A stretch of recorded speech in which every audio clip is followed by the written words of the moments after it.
주진우 라이브.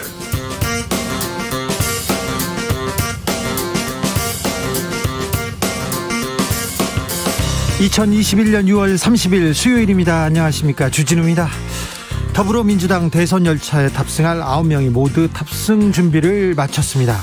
앞으로 변수는 단일화, 후보 간 TV 토론, 그리고 또 뭐가 남아있을까요? 주진우 라이브가 대선 주자 밀착 인터뷰 진행하고 있습니다. 오늘은 윤석열 전 검찰총장을 향해서 꽁 잡는 매가 되겠다고 한 추미애 전 법무부 장관 직접 모시겠습니다. 윤석열 전 검찰총장이 공식적인 대선 행보에 나섰습니다. 동시에 본격적인 검증의 시간도 시작됐습니다. 윤 전 총장이 첫 번째로 넘어야 할 관문은 가족 관련 사건의 수사와 재판입니다. 관련 내용 재판 5분 전과 이슈 티키타카에서 짚어보겠습니다.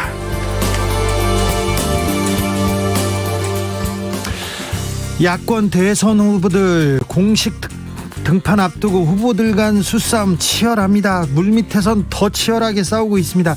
윤석열 전 총장을 두고 국민의힘 내부 대권 주자들 반응 미묘합니다. 엇갈립니다. 홍준표 의원은 윤 전 총장을 향해 철저한 검증 필요하다고 주장하고 있습니다. 이준석 대표의 생각대로 8월에 경선버스 출발할 수 있을까요? 김민아 기자와 함께 국민의힘 내부 분위기 자세히 들여다보겠습니다. 나비처럼 날아 벌처럼 쏜다. 여기는 주진우 라이브입니다. 오늘도 자중자애, 겸손하고 진정성 있게 여러분과 함께 하겠습니다. 올해 절반이 지나갔어요. 상반기 지나갔습니다. 6월의 마지막이니까 네, 올해 상반기 어떻게 보내셨어요? 올해 상반기는 어땠습니다. 하반기에는 어떻게 되고 싶어요? 그런 바람 있으면 알려주십시오. 하반기에는 대선 시기에 본격적으로 돌아가기 시작합니다. 대선 후보한테 남기고 싶은 말씀 있으면 전해주십시오. 여권 후보 추미애 전 장관 조금 이따가 만나볼 텐데요. 궁금한 점 있으면 보내주십시오. 샵 9730, 짧은 문자는 50원, 긴 문자는 100원입니다. 콩으로 보내시면 무료입니다. 그럼 주진우 라이브 시작하겠습니다.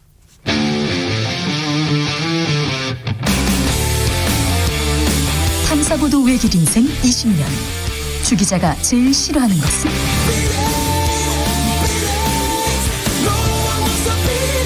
이 세상에서 비리와 부리가 사라지는 그날까지 오늘도 흔들림 없이 주진우 라이브와 함께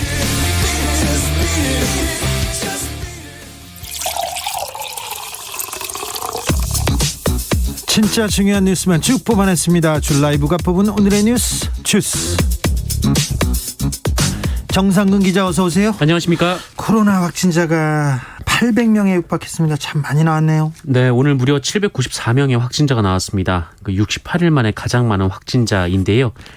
일주일간 하루 평균 지역 발생 확진자 수도 593명으로 600명에 육박을 했습니다. 특히 경기 지역 원어민 강사 관련 집단 감염이 주목되고 있는데요. 네. 이 원어민 강사분들이 홍대에서 모임을 가졌는데 그 식당에서 확진자가 발생했고, 이분들이 경기도 성남, 부천, 고양, 의정부 그리고 인천 등 이 5개 지역 영어학원 6곳 등으로 퍼지면서 이 누적 확진자가 200명이 넘겼습니다.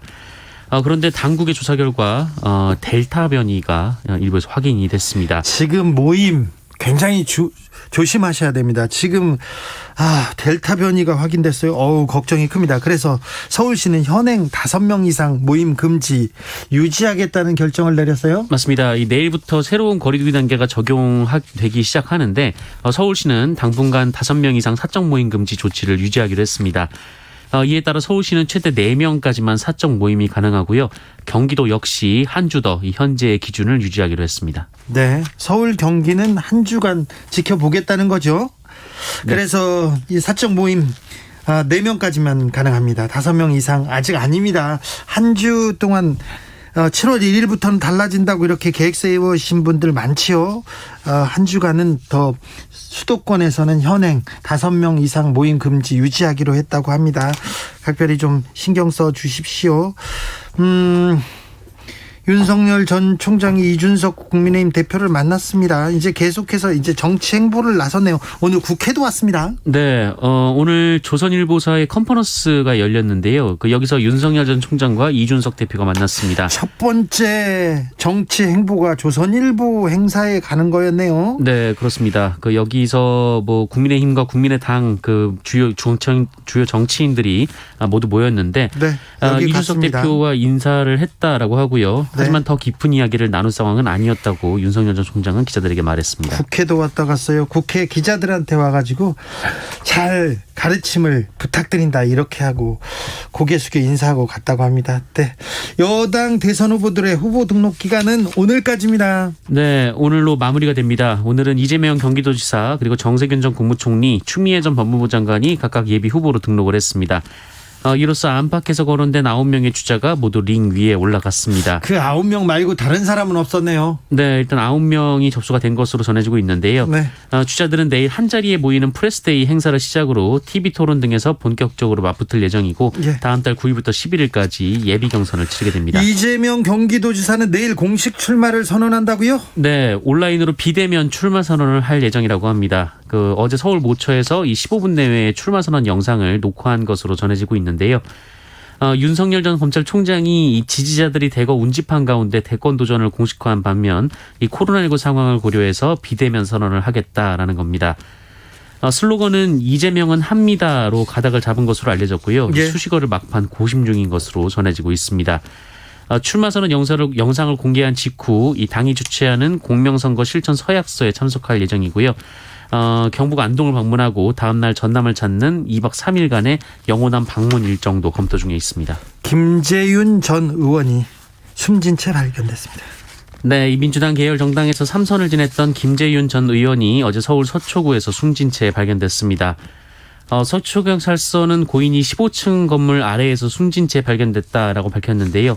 행인의 신고로 경찰이 현장에 출동했으며 조사 결과 타살 등 이 범죄와의 관련성은 없다고 판단한 것으로 전해졌습니다. 극단적인 선택을 했을 가능성이 높다고 보고 있고요. 현장에서 이분이 검찰의 기획수사에 걸려서 억울하다는 입장을 여러 번 토로했어요.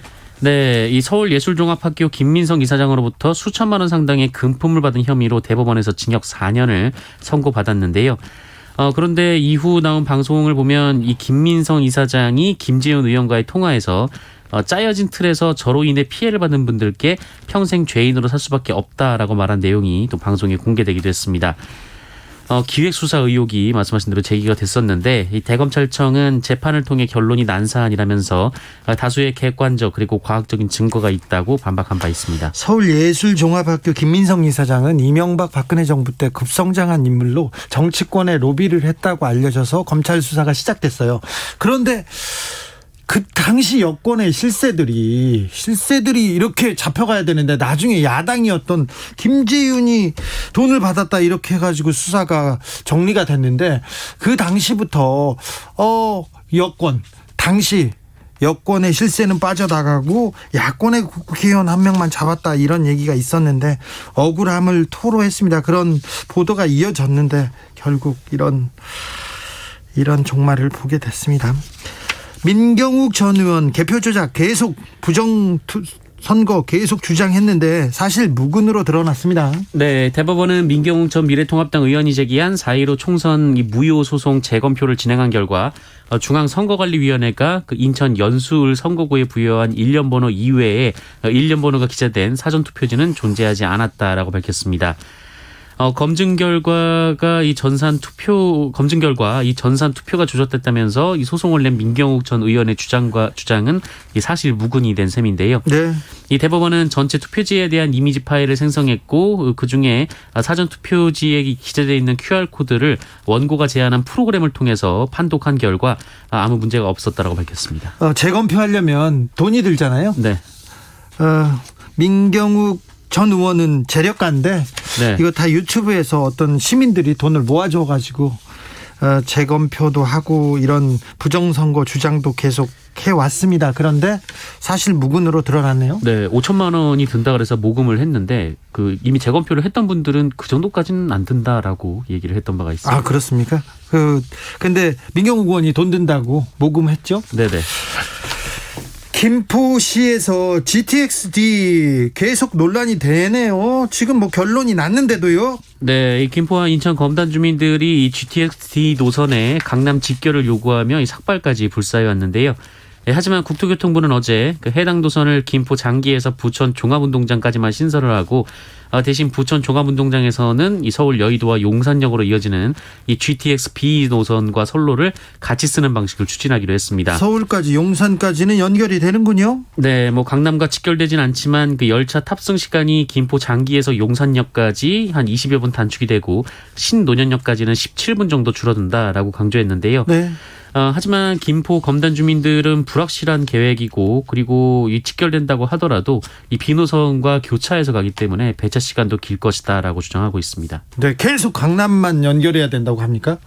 강남 연결을 주장하고 있습니다. 계속이요? 네. 아무튼 용산까지 연결된다고 합니다. 논란이 좀 사그러졌으면 하는데요.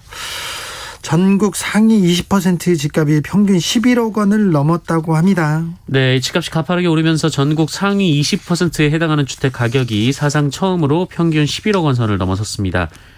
KB국민은행 자료를 보면 그 이달 기준 이 전국 상위 20% 주택 가격이 평균 11억 400만 원이 나왔는데요. 관련 통계를 집계한 이후 처음으로 11억 원 이상을 기록했다고 합니다. 지난 2017년 2월, 그러니까 4년 전만 해도 평균 6억 원 정도였는데 1년 7개월 뒤에 7억, 1년 4개월 뒤에 8억, 그리고 7개월 만에 9억을 넘어섰고 5개월 만에 10억, 그리고 다시 5개월 만에 11억 원까지 돌파한 상황입니다. 지금 집값이 너무 가파르게 올라 있는 상황이에요. 이 집값을 조금 잡아야 될 텐데 홍남기 경제부총리는 뭐라고 합니까? 네, 홍남기 경제부총리는 이 서울 집값이 장기 추세를 상회해서 고평가됐을 가능성이 높다면서 과도한 빚을 통한 투자는 집값을 떨어뜨리는 위험 요인으로 작용할 것으로 분석된다고 강조했습니다. 빚을 그냥 빚지고 투자하지는 말라 이렇게 얘기하는데 집값이 이렇게 올랐는데 집값을 좀 떨어뜨리려는 노력이 필요한 거 아닌가 이런 생각도 해봅니다. 경제 담당자면 그런 얘기를 듣고 싶어한다. 국민들은 듣고 싶어한다. 이런 생각을 할 텐데 집값이 떨어지면 나라가 불안하다. 경제가 흔들린다. 이렇게 생각하시는 게 좀 이해가 안 되는 측면이 있습니다.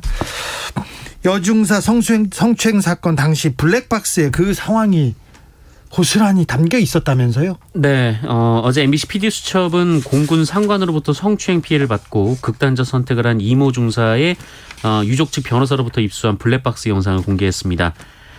이 블랙박스에 지난 3월 2일 그 이 중사의 성추행 피해 당시 정황이 고스란히 담겨 있었는데요.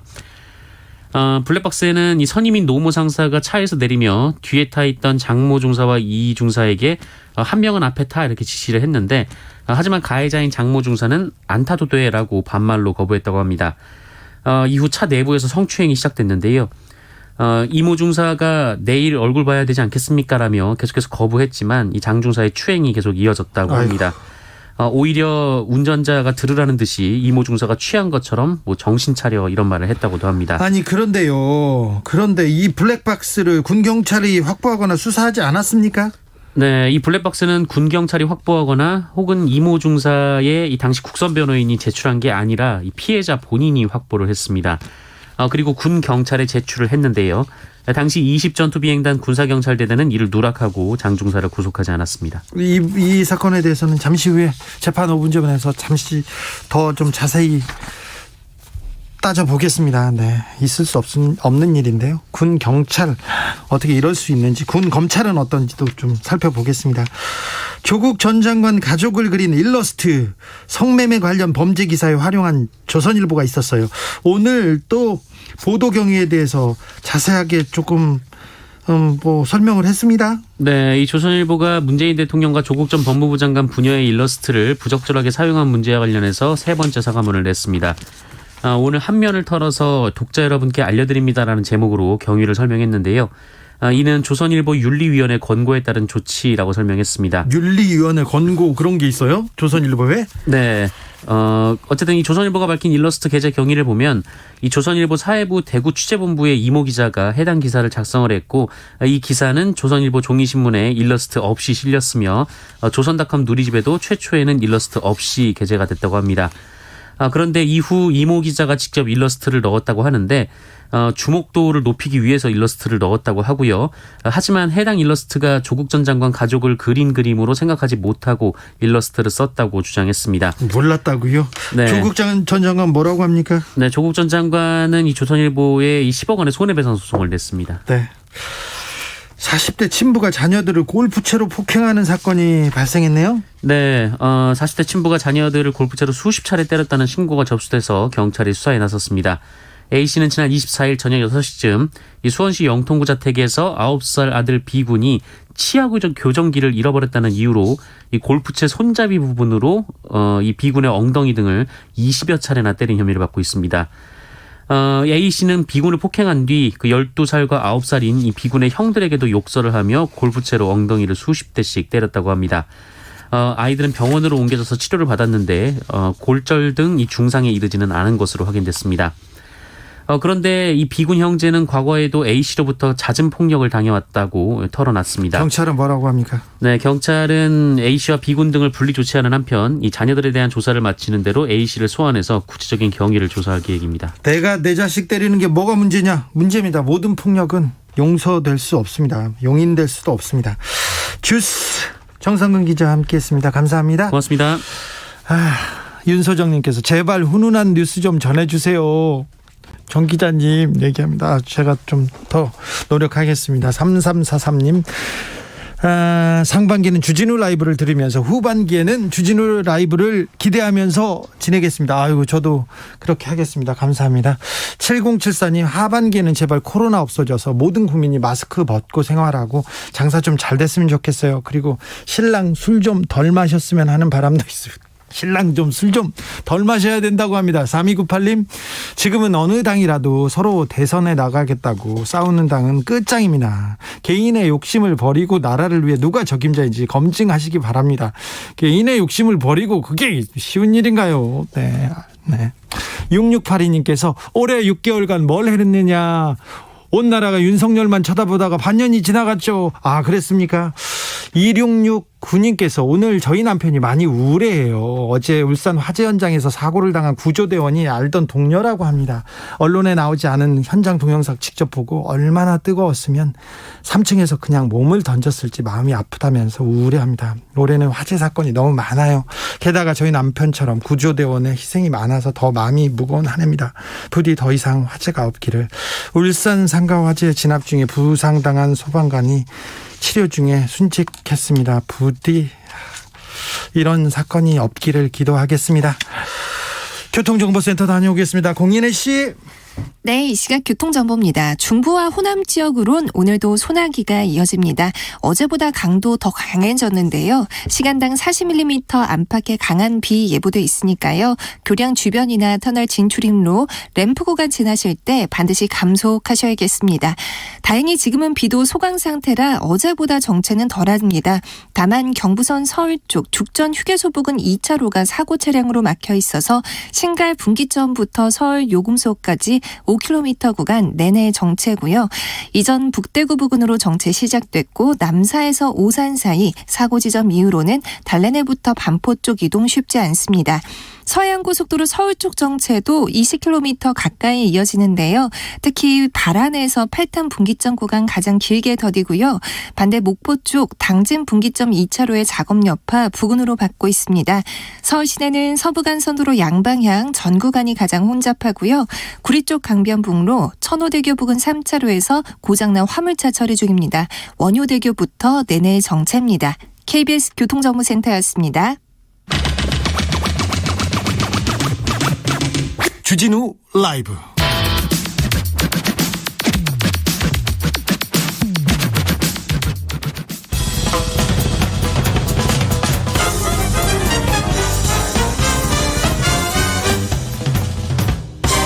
훅 인터뷰. 모두를 위한 모두를 향한 모두의 궁금증 훅 인터뷰. 더불어민주당 예비 경선 본격적인 시작입니다. 출사표 던진 후보는 모두 9명입니다. 그런데 최후의 1위는 한 명이 이제 2달 뒤에 선출이 되는데요. 후보들 보니까 물고기에 새 비유하고 있습니다. 월요일에는 매기 최문순 지사 만나봤고요. 오늘은 꽁 잡는 매 만나보겠습니다. 추미애 전 장관 모셨습니다. 어서 오세요. 안녕하세요. 추미애입니다. 자, 추미애가 대권에 도전합니다. 왜 추미애가 출마의 변 부탁드리겠습니다. 네. 사람이 돈보다 땅보다 권력보다 높은 나라 원하시죠? 네. 네. 그렇게 사람을 높이는 대한민국을 만들고 싶습니다. 어떻게? 정의, 공정, 법치. 저 추미애의 전공법으로 만들어 놓겠습니다. 네. 추미애가 되면 사람이 높게 존중되는 그런 나라 됩니까? 네, 그런 말씀입니다. 네. 그래도 유주아님께서 추미애 장관님 대선 출마 선언 듣고 정말 반가웠습니다. 그런데 윤 전 총장 떨어뜨리기 위해 나오셨다는 얘기가 자꾸 마음에 들려서 답답해요. 출마의 변 짧고 임팩트 있게 말씀해 주셔서 감사합니다. 얘기합니다. 네. 자, 그래도 윤 총장 얘기를 조금은 해야 되겠어요. 법무부 장관 시절에 총장이어서 어제 대선 출마 나선 윤 전 총장 어떻게 네. 보셨어요? 반헌법, 반법치의 도전장을 내밀었다 이렇게 보고요. 네. 또 우리 국민이 이 한일 간의 그 역사는 굉장히 뜨겁고 치열했고 최근까지도 일본이 경제 보복을 했고요. 네. 그런데 그런 역사관을 뒤집는 국민의 이 복장을 터뜨리는 복장 지르는 그런 그 시간이었다라고 생각이 됐어요. 그래서 참 저분 자체가 저 자리에서 저런 말을 하는 자체가 그 자체가 모순이구나. 그런 심각성을 느꼈습니다. 자체가 모순이다. 네네. 검증도 시작됐는데 정치 철학이 국민의힘과 같다 얘기를 보고 참 지금 이분이 무슨 얘기를 하는지 아까 일본 얘기도 했고요. 죽창가 부르다가 한일 관계 망가졌다. 아무튼 좀 검증이 필요한 것 같습니다. 그런데요. 네. 총장 시절에 법무부 장관 시절에 윤석열 총장을 봤잖아요. 네. 그런데 이 사람 참 안 되겠다 이렇게 생각할 때가 있었어요. 그냥 검사였지. 네. 검찰총장으로는 대단히 부적격이다. 왜냐하면 검찰총장은 이 밑에 어떤 지휘 감독을 하는데 그 수사를 잘 하는지뿐만 아니라 네. 그 수사가 적정한지 네. 인권 침해를 하는지 수사 수단이 과하지 않는지 네. 이런 걸 엄정히 보는 판단해야죠. 데거든요. 네. 그런데 그런 눈이 없었어요. 그래요? 그래서 사실은 검찰총장으로도 그 자리가 매우 아깝다라는 어울리지 않는다. 검찰총장으로. 수사하는 검사는 몰라도 이 네. 장이 되기는 아깝다. 네. 그렇게 네. 생각하셨어요? 네, 부족하다 많이. 네. 네. 근데 이분 지지율이 왜 이렇게 높아요? 어떻게 분석하세요? 아마도 그 언론이 너무 키우지 않았나. 언론이 거의 영웅으로 만들어준 거 아니겠습니까? 네. 장관 부하가 아니다 그러면 야 멋지다 맞짱을 뜨네. 네. 또 살아있는 권력 막 수사하네. 네. 그 수사의 내용이 무엇인지 수사의 목표가 무엇인지 안 봤어요. 그러나 검찰 권력을 자기의 정치 야심을 위해서 마치 살아있는 권력 내가 수사한다. 살아있는 권력이 엄청 부패하고 잘못이 있는 것처럼 언론을 통해서 네. 시나리오를 만들고 또 단독 특종이라고 짚어주면서 그렇게 다 언론으로 하여금 새몰이를 하고 네. 또 국민이 진실보다는 그런 새몰이에 오해하도록 만들어 놓고 그러나 그렇게 기소했지만 나온 게 뭐가 있습니까? 네. 네. 뭐 김학의 사건, 김학의 전 차관을 수사를 제대로 못했죠 검찰에서. 네, 그러니까 안 내보낸 것, 출국을 방해한 것이 마치 큰 문제인 것처럼 그렇게 공권력을 그렇게 쓰잖아요. 네, 마치 거기에 엄청난 이성윤 검사장이 큰 권한 남용을 했던 것처럼 그렇게 이 극장놀이를 했잖아요. 네. 네. 그럼에도 불구하고 이분 지지율이 엄청 높다는 것은 네.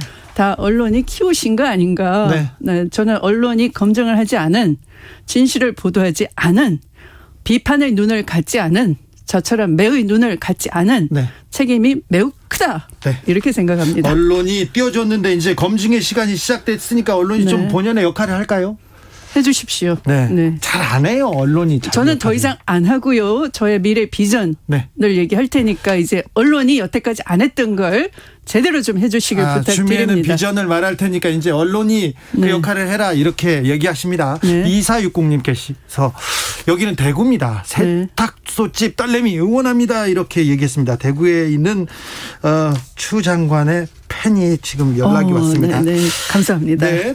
자, 민주당 대표였어요. 대표로서 네. 탄핵을 이끌고 정권 교체를 이끈 주역이었습니다. 그런데 네. 민주당이 지금은 좀 인심을 좀 잃은 것 같아요. 네. 그죠? 총선에서는 압도적인 지지를 얻었는데 재보궐선거 거 지금은 조금 잃은 것 같은데 네. 민주당이 인심을 잃은 이유가 뭐라고 보세요? 우선 잘한 부분을 따지면 대통령의 외교, 예. 그다음에 최근의 코로나 방역, 보건 분야 네. 뭐 이런 것들은 잘했다라고 돼 있어요. 예. 그런데 우리나라가 그런 보건 위생 분야, 교육 분야 이런 건 잘했다 그래요. 네. 못한 건 뭐냐? 네. 성적이 아주 낮은 것. 뭐 세계 한 170여 개국을 조사를 했더니 성적이 아주 낮은 것이 뭔 줄 아세요? 언론 개혁 말입니까? 아니, 서로 신뢰하지 않는다.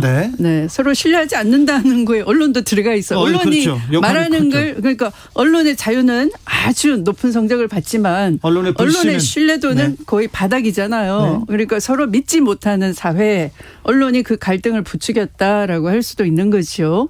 그러니까 그런 속에서 최근에 가장 그 사람들이 실망했다고 하는 것이 부동산 정책인 네. 거죠. 네. 그러니까 그 부동산 정책은 역시나 사실은 언론의 책임도 굉장히 커요. 그러니까 정부가 부동산 정책을 내놔도 문제가 생기고 네. 안 내놔도 문제가 생기고 그래요. 그러면 그 근본적인 문제가 무엇인지 우리가 문제를 알아야지만 해법을 내놓잖아요. 네.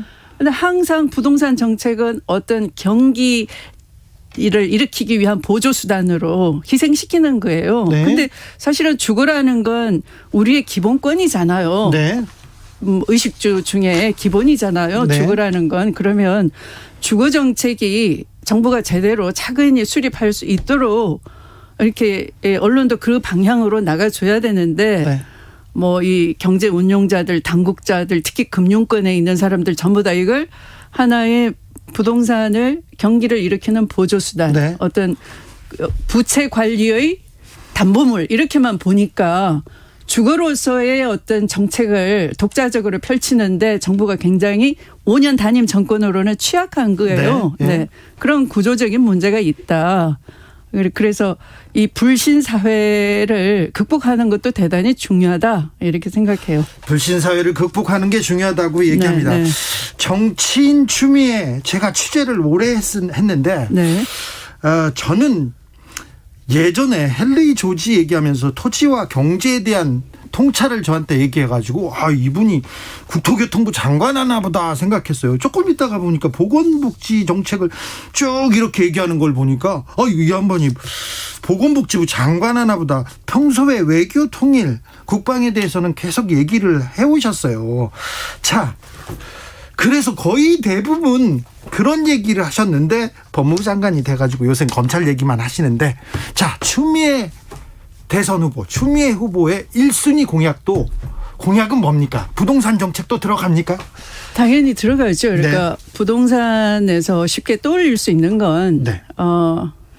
땅보다 땅이 네. 더 귀하게 대접받는 대한민국이 됐다. 네. 그러니까 지금의 양극화 불평등 OECD에서 가장 수치가 높게 나와요. 네. 가장 불평등한 나라다는 거죠. 네. 이건 뭘 말하느냐. 우리나라가 수출로 먹고 산다 그러면서 경제가 어렵다 그러면 항상 대기업 먼저 지원을 합니다. 그런데 네. 지금은 어때요? 그러니까 민간 소비가 굉장히 말라 있죠. 네. 그 돈들을 풀어도 어디로 갈까요? 돈 대부분이 부동산에 들어가요. 그러겠죠. 네. 그게 문제예요. 최근에도 네. 서울 시내 전세가가 평균 2억 원이 더 올랐어요. 많이 올랐어요, 요새. 네, 그러니까 사업 전세가 6억이 돼버렸어요. 네. 그러면 이 코로나 시대에 어디서 2억을 마련하나요? 또 금융권에 돈을 네. 빌려가지고 이거 돈을 찍어내도 그렇게 부동산에 다 들어가게 돼 있는 구조여서 네. 이게 민간의 경제를 일으키는데 돈이 투자가 안 되는 거예요. 네. 그러니까 이 상태로는 구조적으로 우리 사회 자체가 제대로 기회를 만들지 못한다 하는 것이니까 이제 다시 따져보면 우리 사회의 양극화의 주범은 뭐겠어요? 네. 바로 부동산 불평등이라고요. 토지권이라고요. 지금 다 거의 불만도 거기에서 나옵니다. 네, 그래서 그런 지대 개혁을 해내겠다. 네. 그래서 불로소득에 의존하는 경제 시스템을 땅이 아니라 예. 땀이 보상받는 그런 공정한 경제 시스템을 만들겠다 하는 네. 것이고요. 그게 이제 저는 좀 더 이런 그 주택의 네. 공공성, 토지의 공공성을 높이기 위해서 저에게 기회가 주어진다면 네. 저는 이 토지주택관리청을 예. 만들겠다. 그래서 거기서 토지를 정부가 어떤 수용이나 뭐 이런 걸 통해서 토지 개발을 한다 그러면 그걸 일반 민간 분양하는 것이 아니라 이렇게 공유 토지로 확보해 놓고 그 위에 있는 건설하는 집만 민간 분양을 해서 주택값도 낮추고 네. 네. 네, 그런 정책을 펼치고 싶다를 짧게 말씀드립니다. 네. 후보님께서 지금 토지 공공성 얘기하면서 이 네. 땅과 토지 얘기는 한 10여 년 전에도 들었던 것 같아요. 이 고민이 네. 굉장히 깊었어요. 네, 네. 오랫동안 하신 고민이에요. 네. 장관님한테 질문이 들어왔습니다. 9437님께서 추다르크 항상 응원합니다. 한 가지 궁금한 건 네. 끝까지 검찰 개혁을 위해서 버티셔야 되는데 법무부 장관을 내려놓으셨나요? 왜 내려오셨나요? 하는데 어제 윤석열 후보가 네. 자기가 검찰 개혁 반대한 적 없다 이렇게 얘기했는데 그건 어떻게 들으셨어요? 검찰 개혁을 온몸으로 반대했지요, 사실은. 그래요? 네. 왜냐하면 임기를 남겨놓고 중도 사퇴를 하는 네. 사퇴의 변이 수사청 설치에 대한 불만 때문에 사퇴한다였어 스스로가. 그런데 어떤 선진국도 우리처럼 검찰이 수사권도 가지고 있고 기소권도 가지고 있는 나라가 이런 나라는 없어요. 없죠. 이런 나라는요? 그래서 진작에 70년 전에 수사와 기소는 분리돼야 된다라고 약속을 했던 거예요. 네. 그런데 70년이 지나도록 검찰은 자꾸 권력이 비대해져서 이제 수술대에 올려놓을 수도 없게 된 거죠. 그죠? 네. 그래서 제가 장관 재임 1년 1개월 하면서 네. 그 수술대에 올려놓으려고 애를 썼지만 너무나 비대하기 때문에 잘 안 됐던 거죠, 사실은. 네. 그러나 온 국민이 그게 문제다라는 문제점 정도는 인식을 했는데 네. 그런 거와 완전히 반대되는 수사와 기소는 한덩어리다. 자꾸 수사권 박탈하려고 하는 것은 정권이 큰 비리가 있는데 이 독재 정권이 검찰한테 수사권을 뺏어가는 독재 정권이다. 반헌법적이다. 이렇게 우겼던 거죠. 이만큼 반개혁적인 검사가 어디 있습니까? 독재 정권이다 이 얘기에 대해서는 좀 할 말이 더 있으시죠? 독재 정권이면 네. 본인은 독재의 임명장을 받아서 독재 정부가 시키는 대로 했다는 얘기니까 진작에 사표를 냈었어야지. 어떻게 해서 네. 중앙지검장 하다가 검찰총장 임명장을 받고 대통령이 살아있는 권력 수사에도 좋습니다 했는데 살아있는 권력을 향해서 마음껏 칼을 휘두르고 원도 끝도 없이 다 했지 않습니까? 네. 7821님께서 윤석열이 대통령 되면 추 장관이 1등 공신입니다. 이런 비판은 좀 받으셨죠? 그건 뭐 비판답지 않은 네. 어떤 하나의 프레임이라 할 수 있죠. 프레임이다. 네. 뭐 검찰 개혁이 70년간 어느 누구도 못 해봤잖아요. 네. 현재도 정치를 한다는 분들은 언론을 적으로 돌려놓고 검찰을 적으로 돌려놓고 개인 정치를 어떻게 하겠습니까? 다 네. 두렵고 공포스러운 거예요. 네. 그러니까 그걸 회피하면서 하기 좋은 말이 네. 추미애가 윤석열을 키웠다. 네, 제가 키운 윤석열 제가 잡겠습니다. 아, 그래요? 네. 네, 좋습니다. 네. 네. 저는 그 사면 질문 받는 것도 네. 저 전직 대통령 사면, 이재용 네. 부회장 사면에 대한 대답도 조금 법률가로서는 앞뒤가 안 맞는 것 같다는 생각해 봤어요. 윤석열 전 총장 어제. 뭐 그 앞뒤가 맞는 말이 그 말 앞뒤가 저는 시종일관 앞뒤 맞지가 않던데. 네, 그렇습니까? 네. 자, 그리고 제가 정치인 추미애 장관을 취재하면서 복지 얘기도 제가 복지 강의도 열심히 들었던 것 같은데, 자, 추미애가 꿈꾸는 복지, 꿈꾸는 네. 나라의 복지가 더블 복지 국가까지 들고 나오셨어요. 자, 어떤 겁니까? 집중해서 들어주셔서 감사합니다. 네, 네. 사실은 우리나라가 수출 대국으로서 세계 10위권에 드는 경제 대국이 됐어요. 수출 잘 되고 그런 경제는 괜찮아요. 네, 그런데 개개 국민은 굉장히 힘들어요. 그렇죠. 마른 양극화 행주 커지고. 쥐어 짜듯이 정말 다 벅찹니다. 네. 그래서 한편으로는 재난지원금 같이 소비를 일으키는 재정정책이 필요하고요. 네. 그건 뭐 선별하거나 하는 게 아니에요. 어떻게 선별합니까? 소비 진작 정책은 전 국민한테 돈을 정부가 방출을 하는 거예요. 예. 네. 그래서 빨리 써라. 네. 돈이 돌게 해라. 네. 그러니까 저수지에 민생 저수지에 물을 붓는 거나 똑같다. 네. 이렇게 생각하시면 되고요. 그거와 별개로 복지라는 건 우리가 하나의 그 복지 제도가 일반 복지, 그러니까 우리가 뭐 무상급식처럼 있는 사람과 없는 사람을 굳이 차별하려고 하면 행정 비용이 더 많이 들잖아요. 그래서 네. 일반 복지도 나라 형편이 되면 차츰 확대해 나가야 되고요. 예. 그러나 당장 위급한 나라의 손길이 필요한 네. 사회 부조가 필요한 그런 그런 곳 많아요. 사람들이 있죠. 네. 그분들한테는 이 선별복지를 하는데 그게 굉장히 얇아요. 네, 약간 명목상의 복지일 뿐이죠. 현재로는. 네. 거기서 좀 더 질적으로 좀 더 많이 집중복지를 해라. 네. 그래서 일반 복지도 늘리고 집중복지도 좀 해서 네. 이 전체를 2배로 하겠다. 네. 그래서 더블 복지다. 아, 네. 그걸 잘 이해해 주셔서 감사합니다. 추미애의 복지는 좀 두텁군요. 어려운 네. 그 사회적 약자한테 두터운 더블 복지를 하겠다고 이렇게 이해하면 됩니까? 네. 아이고, 통일 국방에 대해서 더 들을 말이 많은데 네. 이것도 질문은 또 다른 질문입니다. 판사 출신이지 않습니까? 판사복 벗고 정치권 처음 나왔을 때 어떠셨어요? 정치권하고 사법부하고는 많이 다르죠. 180도 다르죠. 네. 그러니까 판사는 임기 영면이 있을 수가 없어요. 네. 법률가들은 좀 그렇죠. 네. 그러니까 판결 다 써놓고 그걸 또다시 점검하고 증거 있나 다 대조하고 그래서 마지막에 서명하면 그걸 선고하는데 네. 정치권은 그냥 내질러요. 네. 그리고 증거도 안 돼. 네. 네. 그리고 책임도 안 져요. 네. 그래서 저는 조금 제가 한 박자 느리더라도 네. 절대 뻥이나 네. 뒷감당 못할 그런 말 하지 말고 네. 항상 책임질 수 있고 또 책임을 져야 되고 네. 그렇게 정직하게 해야 되겠다 마음을 먹었죠. 네. 최재형 전 감사원장 판사 출신인데 네. 이거 정치권에 나오는 게 이게 쉬울까요? 대권 나올까요? 아니 판사 출신이어서 안 된다가 아니고요. 네. 그게 아니고 감사원은 헌법기관이에요. 그렇죠. 네. 그리고 신분 보장이 돼 있어. 왜 신분 보장을 하느냐? 네.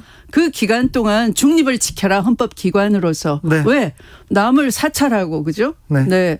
감독하는 그런 사정기관의 하나이니까 네. 회계나 직무감찰을 하는 데니까 감찰은 암행어사처럼 굉장히 무서운 데잖아요. 그러니까 네. 거기에 어떤 편향성이 있으면 안 되죠. 네. 그래서 신분 보장하면서 고도의 정치 중립 의무를 거기다가 지워놓은 건데 네. 이분이 임기 중에 사표를 던지고 바로 대선 후보로 직행한다 하는 것은 그건 헌법을 흔들어 버리는 거예요. 반헌법적인 거예요. 네. 대단히 위험한 거예요. 위험합니다. 네.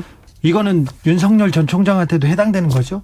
똑같이 해당이 되죠. 검찰도 고도의 중립성이 요구되는 최고도의 중립성이 요구되는 자리. 네. 이게 검사마저도 마찬가지인데 검찰총장은 가장 최고도로 요구되는 그런 자리인 거죠. 그렇죠? 네.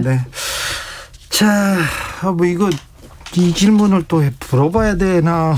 참.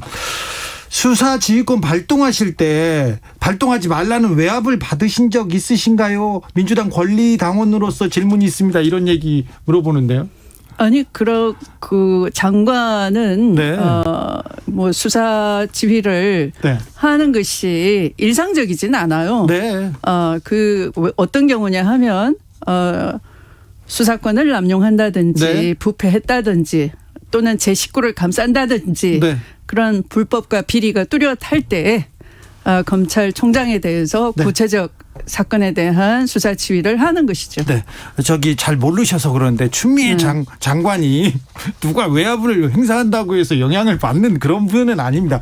자, 오늘 제가 외교 통일, 국방에 대해서 특별히 외교 통일에 대해서 조금 고민이 깊으셨는데 그 공약을 듣고 싶었는데 그거는 추후에 듣겠습니다. 네. 자, 마지막으로 질문하겠습니다. 추미애가 이깁니까? 진실이 이기고 전공법이 이겨야 되지 않겠습니까? 네. 고로 추미애는 이깁니다. 그럼 이깁니까, 추미애가? 네, 이번엔 네. 이깁니까? 그래야 대한민국 미래가 있지 않겠습니까? 네. 여기까지 들을까요? 네. 지금까지 추미애 더불어민주당 대선 후보였습니다. 감사합니다. 나비처럼 날아 벌처럼 쏜다. 주진우 라이브.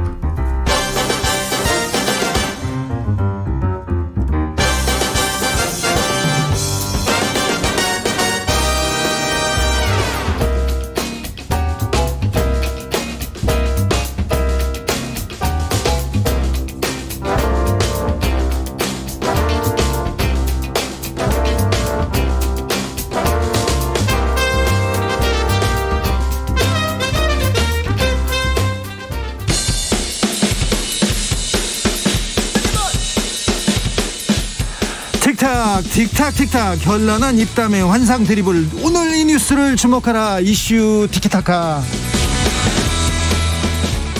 머리끝에서 발끝까지 핫이슈, 뜨거운 이슈, 더 뜨겁게 이야기 나눠보겠습니다. 정코너 최진봉 성공회대 교수님. 네, 안녕하십니까, 최진봉입니다. 홍코너 김병민 국민의힘 비대위원. 네, 안녕하세요. 반갑습니다. 전 비대위원이었습니다.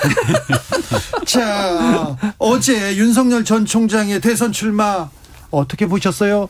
김병민 의원님. 네, 뭐 첫 번째 시작 아니었겠습니까? 예. 아마도 윤 전 총장에 대한 기대감을 갖고 있는 사람들의 생각이 저마다 다양한데 네. 일단은 대선의 시작 출발점 치고는 괜찮았다라고 하는 평들이 꽤 많은 것 같습니다. 이제부터 보여줄 수 있는 윤 전 총장의 시간이 시작된 건데 사실 정치의 몸을 한 번도 담아보지 않았던 검찰총장 출신의 새로운 신고식이었기 때문에 이제 하루예요. 이제 네. 이제 1일. 그 신고식에서 일단은 국민들 보시기에 과거의 반기문 전 총장처럼 했는데 뭔가 문제가 있는 것처럼 완전히 무너지는 것 아니냐 이런 걱정을 하는 사람들이 많았거든요. 네. 일단 연설문 자체에서는 윤석열 전 총장이 어떤 정치를 할 것인지에 대해서 분명한 입장을 피력했고 일문일답 형식으로 진행됐던 기자회견 과정 속에서는 아직은 표현이라든지 그리고 언어의 사용 등에 있어서 정치인 같은 모습을 보이진 않았지만 그러한 내용들이 이제 하나 둘씩 차곡차곡 쌓아가면 좋을 것 같다는 생각입니다. 네, 이건 교과서에 나오는 얘기였고요. 본격적으로 얘기해 보겠습니다. 최진봉 교수님. 그러니까 저는 맹탕 기자회견이었다, 한마디로. 맹탕이요? 맹탕. 아니 근데 워딩은 엄청 셌어요. 그러니까 워딩만 셌어요. 아니 저는 김기현 원내대표 국회 연설 2탄인 줄 알았어요. 아, 그래요? 내용이 거의 비슷해요. 그러니까 김기현 원내대표가 국회 와서 막 비판했잖아요. 현 정부의 실정에 대해서 부동산 문제, 뭐 포퓰리즘 문제, 여러 가지 문제들 그거 그대로 갖다 놨어. 네. 다른 게 없어요. 새로운 게. 네. 그러니까 저는 그리고 저는 이렇게 생각해요. 윤석열 전 총장은 새로운 정치를 하겠다는 거잖아요. 네. 기존 정치하고 다르게. 근데 뭐가 달라졌나요? 제가 볼 때 어제 모습 보면서 이게 무슨 기존 정치하고 뭐가 다른가? 이런 아쉬움이 있었어요. 독재 전제 정권이다 그러면서 국민을 약탈한다 막 이렇게 얘기하는데 이거는 저기 저 총장을 그만두시고 사람을 많이 만나신다고 하는데 저기 태극기 집회나 조선일보 분들만 만난 거 아닌가 이런 생각도 하는 분들이 있습니다. 그러니까 초기에 표현이 조금 과했던 것 아니냐 이렇게 지적하는 사람들이 있는데요. 네. 오늘 아침에 조간신문을 보면 각자의 해석들이 좀 다양합니다. 근데 제가 눈에 제일 띄었던 조간신문의 첫 번째 모습이 동아일보의 신문 기사였는데 윤석열 전 총장의 메시지에서 민주화와 산업화 세력과 함께 모두 다 같이 정권을 교체하겠다는 얘기를 합니다. 지금 얘기를 하고 있는 건 연설문 15분 정도 되는 내용 속에서 문재인 정부의 잘못된 실정들을 비판하는 조금 더 수위가 높은 언어를 썼기 때문에 그 얘기를 하고 있는 것이고요. 네. 그 수위가 높은 언어 뒤에 이루어지게 되는 어떤 나라를 만들어야 되는지에 대해서는 분명하게 과거로 돌아가는 것이 아니라 지금 현재 문재인 정부에 실망했던 모든 사람들이 손에 잡아야 된다. 그래서 더 확실한 정권 교체를 위한 길에 힘을 보태달라는 얘기를 했기 때문에 이것이 교수님 얘기한 것처럼 맹탕이니 아니면 과거를 회귀하는 듯한 일방적인 내용이라고 보기는 어렵다는 점을 말씀드립니다. 그러니까 그게 너무 그냥 교과서적 얘기잖아요. 지금 말씀하신 게 뭐 힘을 합치자. 그거 다 하는 거잖아요. 그게 뭐 새로울 게 뭐가 있는 건가요? 저는 잘 모르겠어요. 아니 그 나오면서 힘을 합치자 이렇게 하죠. 우리가 힘을 분산시키자 이렇게 하는 사람들 없잖아요. 그래서 저는 이렇게 생각해요. 정말 윤석열이라는 사람이 대통령감이 맞느냐. 그 질문도 있었거든요. 언제부터 대통령 하려고 했냐. 왜 윤석열이 꼭 돼야 되냐. 여기에 대해서 명확한 입장이보다 두루뭉실하게 대답을 꼭 했어요. 그리고 경제 문제나 주택 문제도 그냥 일반적으로 모든 사람이 할 수 있는 정도의 대답만 해서 구체적 대안들이 없었다는 점이 너무 아쉽다는 얘기를 하는 거예요. 네. 그러니까 저는 제가 한 가지만 맹탕이라고 얘기하는 이유는 알맹이가 없이 그냥 일반적으로 일반론적으로 얘기할 수 있는 정도의 수준으로 넘어가 버리면 윤석열에 대한 기대감을 갖고 있었던 사람들 입장에서는 실망감이 더 커질 수 있다는 얘기를 하는 거죠. 그거를 한마디만 좀 윤석열 총장 편에서 생각을 해보면 어제 있었던 내용 중에 주택 정책과 경제 정책 실질적인 모든 것들을 윤 전 총장이 다 얘기를 해요. 근데 지금 아직 캠프도 구성이 안 됐고 사람도 구성이 안 되지 않았습니까? 예. 그리고 나서 나중에 본격적인 정책을 짰을 때 어제 했던 얘기들과 조금 어긋나는 얘기들이 있으면 엄청난 공격의 대상이 될 겁니다. 윤 전 총장의 정치 행보의 시작점이었기 때문에 내가 어디에 발을 딛고 정치를 하겠다는 거시적인 선언문 정도였으면 아마 그게 이제 윤 전 총장에게 해당되는 내용일 거고요. 구체적인 강론들은 지금부터 시작이고 대통령 선거가 길게 남아있기 때문에 지금부터 한 달, 두 달이 지나고 참모진이 꾸려졌음에도 불구하고 새로운 정책들이 없다 그러면 아마 교수님의 비판이 굉장히 합리적으로 다가올 수 있는 내용이라고 생각합니다. 그렇죠. 이제 시작이니까요. 그런데 굉장히 격한 비판의 언어를 썼고 거기에다가 꼭 윤석열 필요는 없다. 이런 표현을 하면서 국민의힘하고 철학이 정치 철학이 똑같답니다. 그래가지고 완전히 이게 국민의힘 쪽에 굉장히 구애의 메시지를 답지 않게 던졌구나. 이게 좀 귀여운 척하면서 도리도리 하면서 그런 생각도 하는데요. 근데 어제 김종인 전 비대위원장이 이준석 대표하고 호텔에서 저녁을 먹으면서 나 윤석열 선언 안 봤어? 이런 얘기 했지 않습니까? 또 이게 또 한마디 던지는 거지 않습니까? 근데 저는 얘기를 드리면서 일단 오후 1시에 기자회견을 했잖아요. 예? 오후 1시, 2시 정도가 김종인 위원장이 운동하는 시간이에요. 점심 먹고. 예. 그러니까 시간적으로 맞긴 한데 세상사에 관심이 굉장히 많지 않습니까? 더군다나 윤석열 전 총장의 기자회견은 모든 사람들의 관심이었을 거고. 근데 여기에 대한 평가가 굉장히 엇갈려요.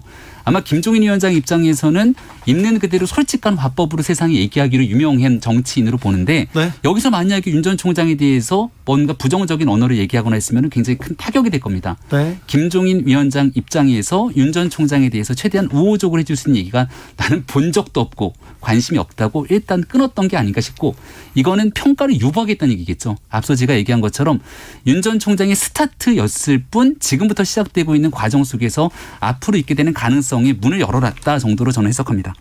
그러니까 저는 이렇게 생각해요. 이게 김종인 비대위원장 입장에서 윤 전 총장에 대한 섭섭함이 분명히 있는 것이고요. 네. 그리고 이제 별의 순간을 놓쳤다고 얘기했잖아요. 끙 하는 거죠. 제가 볼 때는 좀 섭섭함이 있는 것 같아요. 분명히. 네. 그리고 제가 볼 때는 윤 전 총장에 대한 아직도 확신이 없는 것 같아요. 그게 무슨 말이냐면 기자회견을 안 보셨다니까 제가 더 이상 그 부분에서 말씀드릴 수 없죠. 윤 전 총장이 정말 대권 후보로서의 능력과 자질을 갖고 있는지 김 전 위원장이 비대위원장이 확신이 없다. 저는 그렇게 봐요. 만약에 윤 전 총장이 그런 능력이 있다고 하면 김 비대위원장께서 더 적극적으로 지지하지 않았을까 하는 생각이 드니까 또 다른 그 최재형 감사원장 예컨대 이런 분들에 대해서 긍정적으로 평가하고 또 그분들에 대해서 좋은 어떤 기회가 될 것이라고 얘기하는 것도 다양한 후보들에 대해서 본인이 검토하고 있다고 저는 느껴졌고요. 윤 전 총장 하나만을 보고는 갈 수 없다. 언제 또 어떻게 될지 모르는 상황이라는 것에 대한 인식을 하고 계신 게 아닌가 이렇게 생각합니다. 엑스파일 문제도 그렇고 이제 이분이 국민의힘이든 아무튼 어디든 와든 어디든 검증을 받아야 됩니다. 홍준표 의원께서는 더 지금 검증을 해야 된다고 얘기하고 국민의힘에서도 검증해야 될 거 아닙니까? 검증은 누구에게나 공평하게 예외 없이 적용이 돼야죠. 네. 이 검증으로 계속되는 얘기들이 오가는 순간 오히려 윤 전 총장 측에는 득이 될 수도 있습니다. 왜냐하면 유력한 주자에 대해서 계속 검증하자 가는 순간 다른 주자들이 보이지 않고 오직 윤석열 전 총장만 보일 수 있거든요. 지난날 엑스파일 가지고 얼마나 큰 논란들이 있었습니까? 근데 어제 기자회견을 보면 엑스파일 내용에 대해서 구체적으로 제대로 묻는 기자들의 질문들이 마땅치 않았고 일부 기자의 질문이 있었지만 윤 전 총장이 거기에 대해서 답변을 다 했거든요. 그리고 그동안 엑스파일 등으로 인해서 나왔던 부인에 관련된 여러 가지 마타도어에 대해서 오늘 처음으로 윤 전 총장의 부인이 입을 열기 시작했는데 완전히 다 새빨간 거짓이라는 거잖아요. 그러니까 이런 식으로 만약에 부정적인 네거티브 요소로 계속 끌어내리려고 하는 시도를 하면 그게 이제 윤 전 총장을 키워주는 역할이라고 볼 수 있는 것이고 앞서 김종인 위원장 얘기에 대해서 확신이 없다는 얘기를 했는데 그 부분 한마디만 덧붙이면 아직까지는 확신이 없을 거라고 생각하는데 그 이유는 안 만났으니까. 네. 사람은 만나야 확신이 생기죠. 안 만나주잖아요. 안 윤석열 만나준 전 것이 총장이 안 아니라 만나준 제가 거잖아. 봤을 때는 윤석열 전 총장도 마찬가지고 김종인 위원장도 그렇고 언젠가 만난 때를 기다리고 있는 것이 아닌가라고 조심스럽게 생각합니다. 때가 안 올 것 같고요. 저는 개인적으로. 그다음에 그러니까 김건희 씨가 오늘 인터뷰를 했더라고요. 줄린가 아니다 이런 인터뷰를 하셨는데 그 부분은 이제 나중에 검증이 되겠죠. 저는 모르겠어요. 그러니까 실체는 아무도 모르는 것이고 이제 그런 얘기들이 떠들고 있고 한간에 떠들고 있으니 인터뷰를 하신 것 같고요. 홍준표 의원 같은 경우는 제가 볼 때는 지속적으로 윤 전 총장에 대한 공격을 할 거라고 저는 봅니다. 어쨌든 잠재적인 대권의 이제 경쟁 대상자잖아요. 그러면 제가 볼 때는요. 다른 당에서 검증하는 것도 정말 세지만 당내 경선할 때 검증하는 것도 엄청나게 세게 나올 거라고 저는 생각해요. 그럼요. 예전에 이명박, 박근혜 두 경선 후보. 그러니까요. 거의 그냥 그러니까 다시 만날 수 없을 정도까지만 이렇게 멀어진 거잖아요. 결국 그래서 홍준표 의원 같은 경우에는 윤 전 총장을 타겟으로 지속적으로 공격을 하면서 본인의 지지율을 끌어들이고 상승시키는 역할이 있을 거라고 봅니다. 민주당도 그럴 거예요. 민주당 내부에 그렇죠. 후보들 맞아요. 간에 참 검증이 더 어려울 거리요. 이슈 티키타카는 6시에 이어갈까요? 예.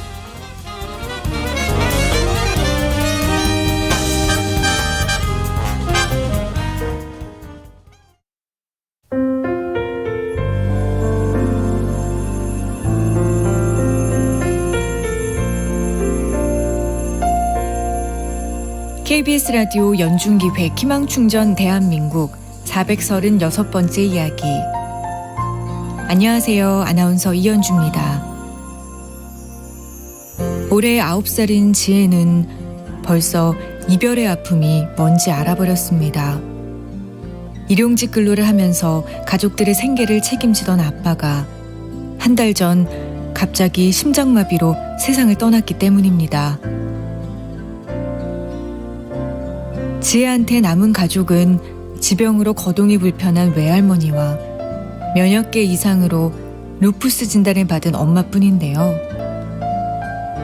일찍 철이 들어버린 지혜는 고사리 손으로 집안일을 도우려고 애쓰지만 아직 어린 나이에 이 모든 걸 감당하기에는 버거운 게 현실입니다. 막막한 일상을 버티고 있는 지혜네 가족들이 더 이상의 아픔을 겪지 않고 행복을 맞이할 수 있도록 여러분이 힘을 모아주세요. 코로나19 여파로 사례자와 취재팀의 안전을 위해 사연으로 대신 전달합니다. 여러분의 따뜻한 손길이 희망의 빛이 됩니다. ARS 060-700-1580 060-700-1580 한 통화 3,000원으로 희망을 선물해 주세요. KBS 라디오 연중기획 희망충전 대한민국은 초록우산 어린이재단, 인탑스 주식회사 그리고 청취자 여러분과 함께합니다. ARS 060-700-1580 한 통화 3,000원입니다.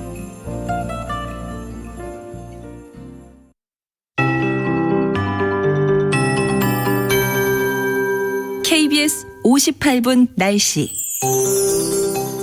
현재 강원도 홍천과 횡성 원주에는 호우주의보가 발효 중이고요. 또 담양에는 폭염주의보가 내려져 있습니다. 내일과 모레는 오늘보다 낮 기온이 더 올라 폭염특보가 확대되겠습니다. 연일 소나기 소식이 있습니다. 이 소나기 특성상 국지성이 있는 데다가 시점이 정확치 않아서 우산은 챙기시는 게 좋겠습니다. 대략적으로 기온이 치솟는 낮부터 밤 사이에 오겠고요. 강수량의 지역차가 크겠습니다. 이를테면 서울 성북에는 62mm의 비가 내리는 상황입니다. 이 서쪽 지역의 기온이 30도 안팎까지 오르면서 상층 찬 공기와 섞여서 대기가 불안정해지는 시점이 바로 그 오후가 되겠습니다. 국지적으로 시간당 30mm 이상의 강한 소나기가 내리면서 호우특보 특보가 발표될 가능성이 있고요. 이 핫잔 계곡물의 수위가 급격히 상승할 우려가 있습니다. 안전사고에 유의하셔야겠습니다. 내일도 소나기 예보가 있습니다. 가끔 구름이 많이 낀 가운데 경기 동부와 강원 내륙 산지, 제주도 서부 산지 쪽에 소나기가 예보되어 있는데요. 양이 5에서 50mm 정도가 되겠습니다. 오늘도 역시 밤까지는 중서부와 호남, 경상권 서부 내륙으로 5에서 50mm 정도의 소나기가 내리는 곳이 많겠습니다.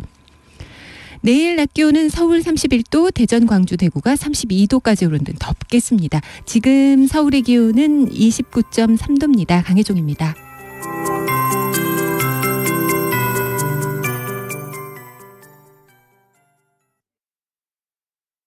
정성을 다하는 국민의 방송 KBS가 6시를 알려드립니다. AM 711kHz, FM 97.3MHz, KBS 1라디오입니다. HLKA.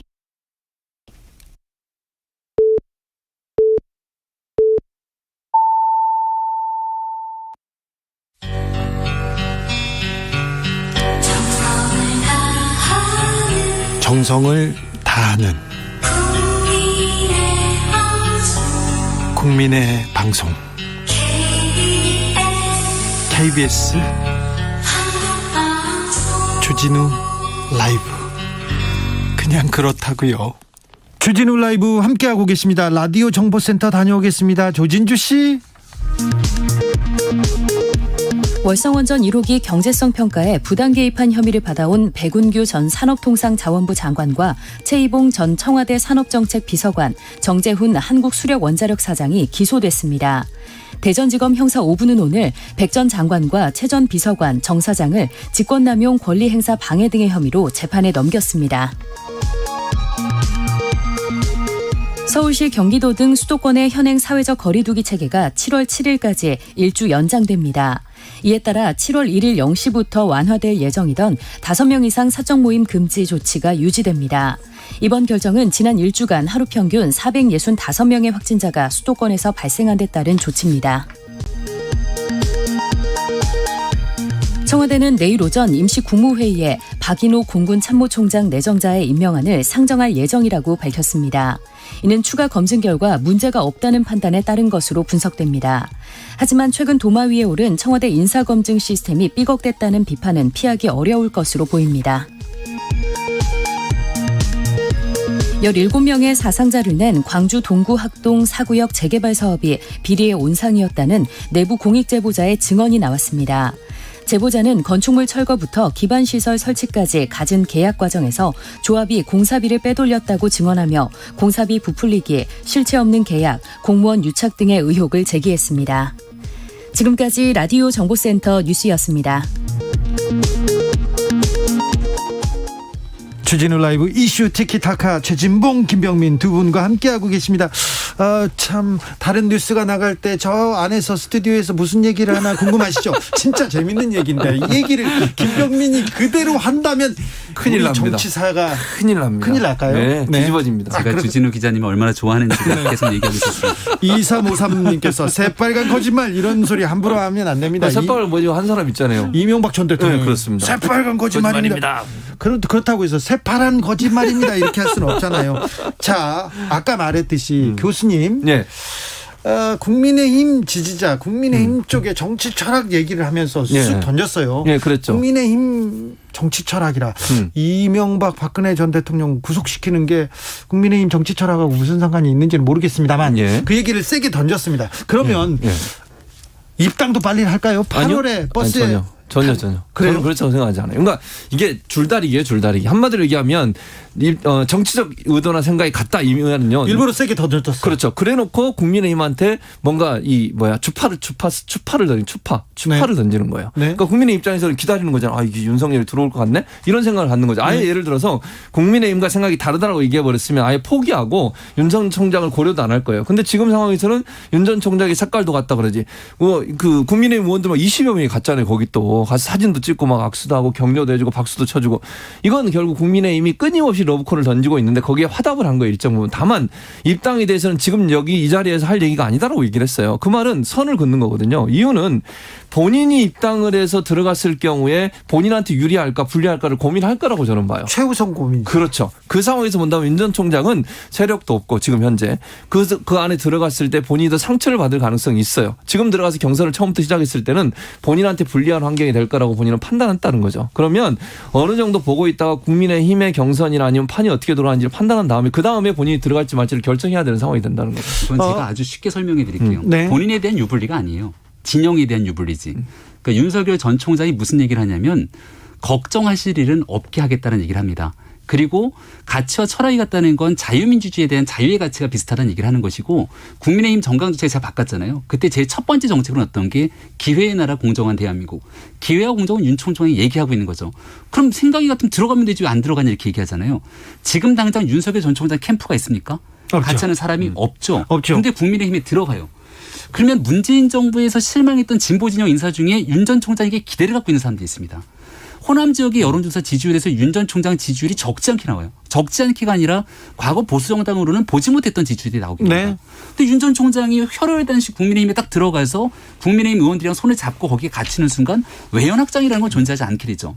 그러니까 윤 전 총장이 정치를 선언하고 함께 손을 잡을 사람들을 만나면서 캠프에는 국민의힘뿐 아니라 윤 전 총장이 기대하고 또 문재인 정부에 실망했던 많은 사람들이 손을 넓게 힘을 합친 다음에 그 힘으로 국민의힘이 쭉 밀고 들어가게 되면 나중에 국민의힘도 윤 전 총장 측에서도 야권으로 정권 교체를 원하는 사람 입장에서는 더 확실하고 더 크고 더 넓게 정권 교체가 가능하다. 이런 생각을 갖고 있는 것이고 시기의 문제일 뿐 어느 정도 순간에는 가장 적절한 타이밍을 선택할 거라고 좀 봅니다. 일단 김병민 전 최고위원은 본인이 정강책 만들어서 그걸 자꾸 강조하잖아요. 이런 자유와 뭐 이런 거. 근데 제가 볼 때 국민의힘과 정치원이 같다 이 말에 국민들은 어떻게 인식을 할까요?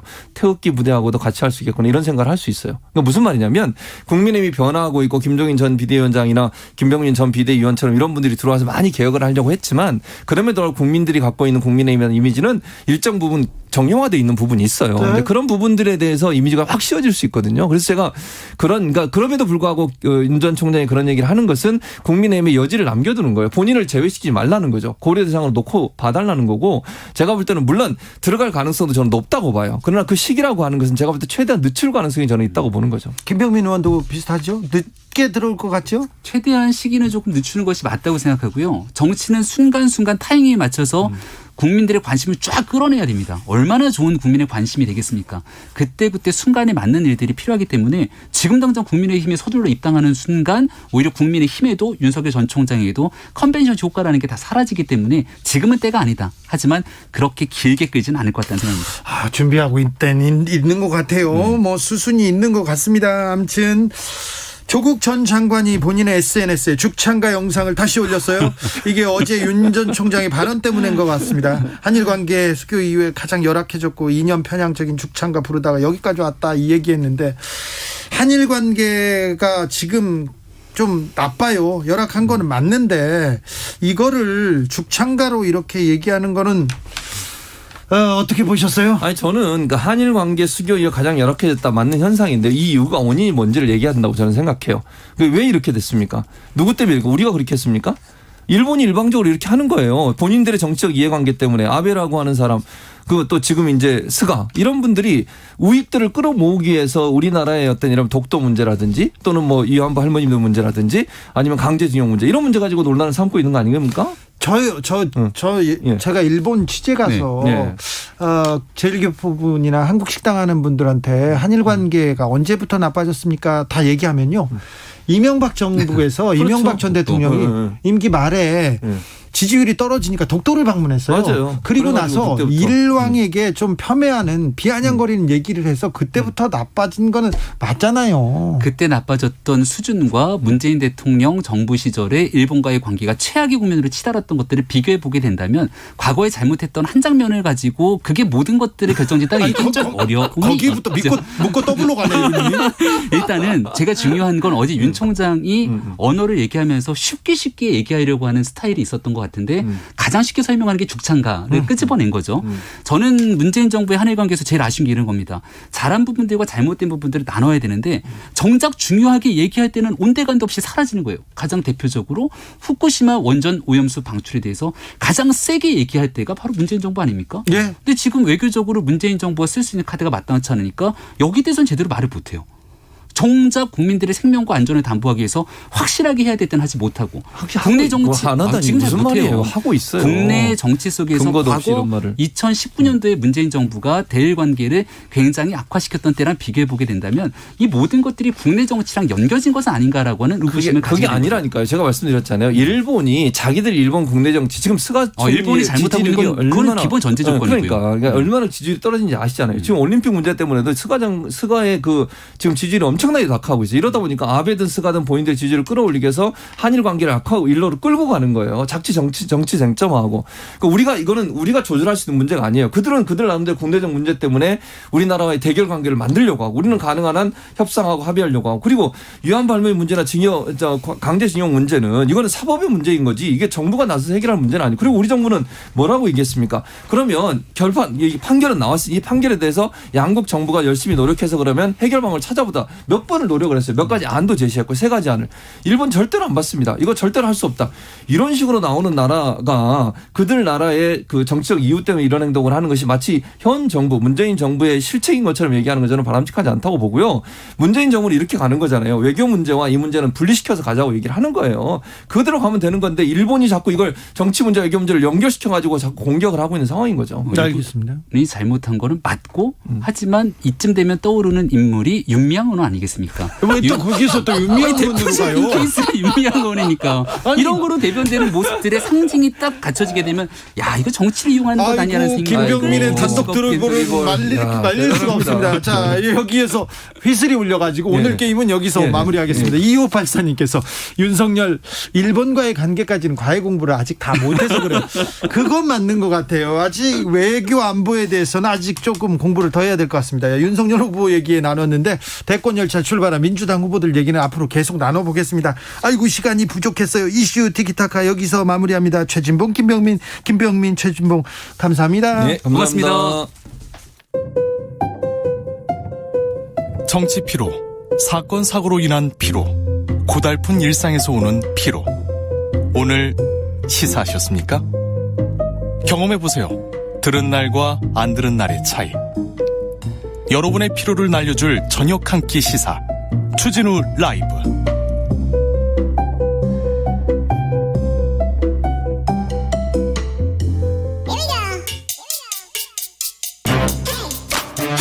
뉴스를 향한 진지한 고민 기자들의 수다.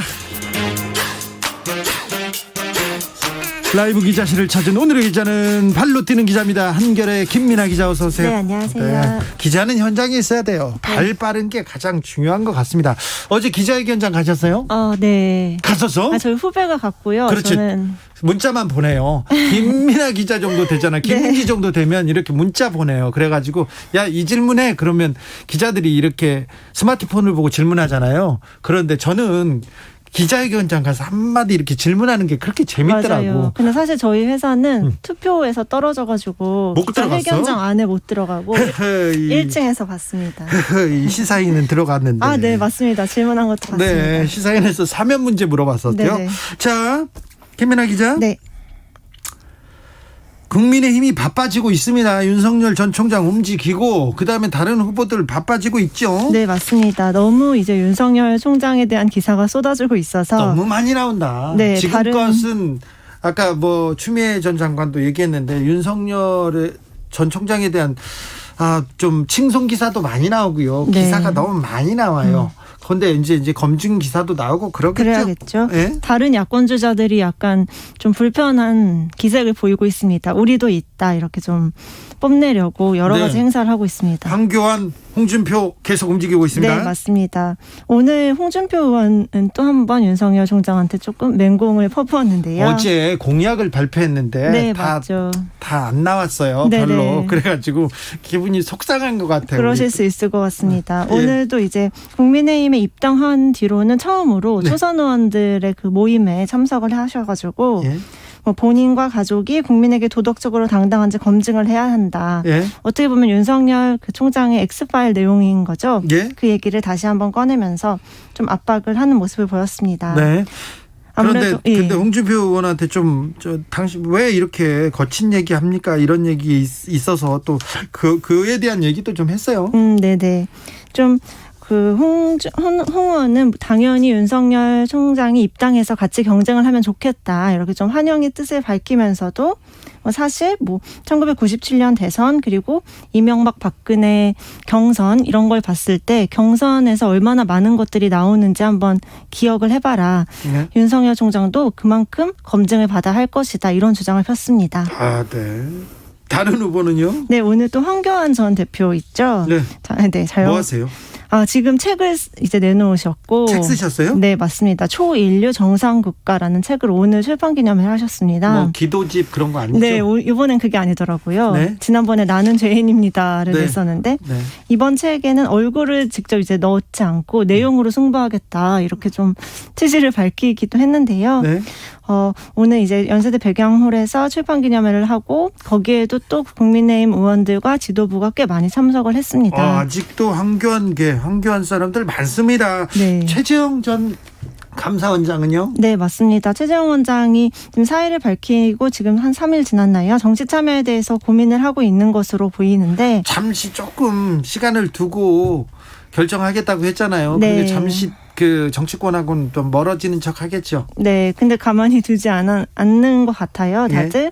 어제 서울대 법대인 시상식에 참석을 해서 좀 더 생각해보고 말씀드리겠다 이렇게 좀 선을 긋는 그런 말만 했습니다. 정치권의 사람을 만났어. 네. 제가 생각해보고 말씀드리겠습니다. 네. 심사숙고하고 있습니다. 그러면 하겠다는 거죠. 네, 대체로 아니면 아니라고 말하는 게 네. 귀찮은 그런 일들을 좀 피할 수 있는 방법일 텐데 아니라고는 말 안 한 거 보니 아무래도 대선에 출마하는 게 거의 기정사실화돼 있는 것 같습니다. 그런데 윤석열 전 총장 대변인이었지 않습니까? 네. 이동훈 전 조선일보 논설위원 네네. 다른 쪽으로 기사가 났어요? 네, 좀 그 윤석열 캠프에서 삐걱거리다가 이제 그만두겠다라고 한 것으로 알고 있는데 첫 영입인데 바로 그만뒀으니까 이게 내부에서 이거 좀 문제가 있는 거 아니냐 이런 얘기도 있었습니다. 네, 메시지 혼란이 그때 조금 있었죠. 그래서 나간 줄 알았는데 알고 봤더니 그 남부지검 소속의 부장검사와 이동훈 전 논설위원 그리고 TV조선의 앵커 어떤 한 분. 이름 뭐예요? 이응 씨로 제가 말씀드릴 수 있을 것 같습니다. 알겠습니다. 이제 저 범죄가 확정되면 그때 얘기하겠습니다. 그렇게가 연루된 어떤 그 뇌물 사건이 있었던 것이죠. 사업가한테 뭘 받아먹었대요? 네, 맞습니다. 이전 대변인 경우에는 수백만 원 상당의 골프채를 받은 혐의를 받고 있고 또 앵커 이응 씨도 향응 접대 그리고 중고차를 받았다. 차를 받았어요? 골프채와 차? 네네. 그런 진술을 지금 그 사업가 기혁 씨가 하고 있다고 합니다. 네. 그래서 이 두 사람이 입건이 되는 것으로 봤을 때 윤석열 총장 캠프에서 이걸 알고 그만두게 하였는지 아니면은 정말로 그 메시지 혼란 때문에 그만뒀는지 이게 좀 궁금해졌는데 오늘 윤석열 총장이 이제 국회에 왔었거든요. 네. 대답을 하지 않았습니다. 그랬어요? 네네. 이거 왜 물어봤는데 대답 안 했어요? 물어봤는데 알고 있지 못했다라고만 대답을 했는데 어제 그 대변인단이 주장했던 거랑 같은데 사실은 알고 있지 못했을까 정말 계속 궁금해지는 것이죠. 윤석열 전 총장이 오늘 국회에 기자들한테 인사하러 왔잖아요. 네. 어떻게 보셨어요? 일단은 기자들이 굉장히 많은 기자들이 쫓아다니면서 그 일거수일투족을 보셨어요? 저희 그 부스에도 와서 인사했어요? 네, 근데 첫 인상이 어땠어요? 그 전에도 보셨나요? 그 전에는 제가 실무로 본 적은 없었습니다. 오늘 봤어요? 네. 어땠어요? 풍채가 크다, 배가 많이 나왔다 이런 생각 뭐가 있어요? 풍채가 컸었고 조금 그 얼굴이나 이런 것도 표정 이런 것도 되게 친근해 보이게 보이게 하시려고 노력하시는 느낌? 그래요? 이었습니다. 주먹 인사를 요즘에 하잖아요. 기자들 한 명 한 명 다 주먹 인사를 하시고 그 명함을 받아가셨는데 명함을 오늘 한 정말 1000장 넘게 받으셨을 것 같아서 별로 의미가 있었을까 이런 생각도 들었습니다. 인사하고 첫 이제 정치인 윤석열 이틀째입니다. 맞습니다. 자, 그런데 윤석열이 뜨면 뜰수록 이준석이 뜨면 뜰수록 안철수 대표는 어떻게 됩니까? 네, 안철수 국민의힘하고 대표 쏙 국민의당 들어갔죠. 합당 얘기도 쏙 들어갔어요? 네, 맞습니다. 이게 국민의힘 지지율이 되게 오르는 것과 관계가 있는 것 같아요. 국민의힘에서 우리끼리도 자강할 수 있다 이런 얘기가 많아지면서 국민의당과 꼭 합당을 해야 할까 이런 의문도 조금씩 나오는 것 같은데요. 네. 안철수 대표는 뭐 대선 출마 여부까지도 같이 이제 고려를 하면서 언제쯤 합당을 할 것인지를 조금 계산을 하고 있는 것 같아요. 네.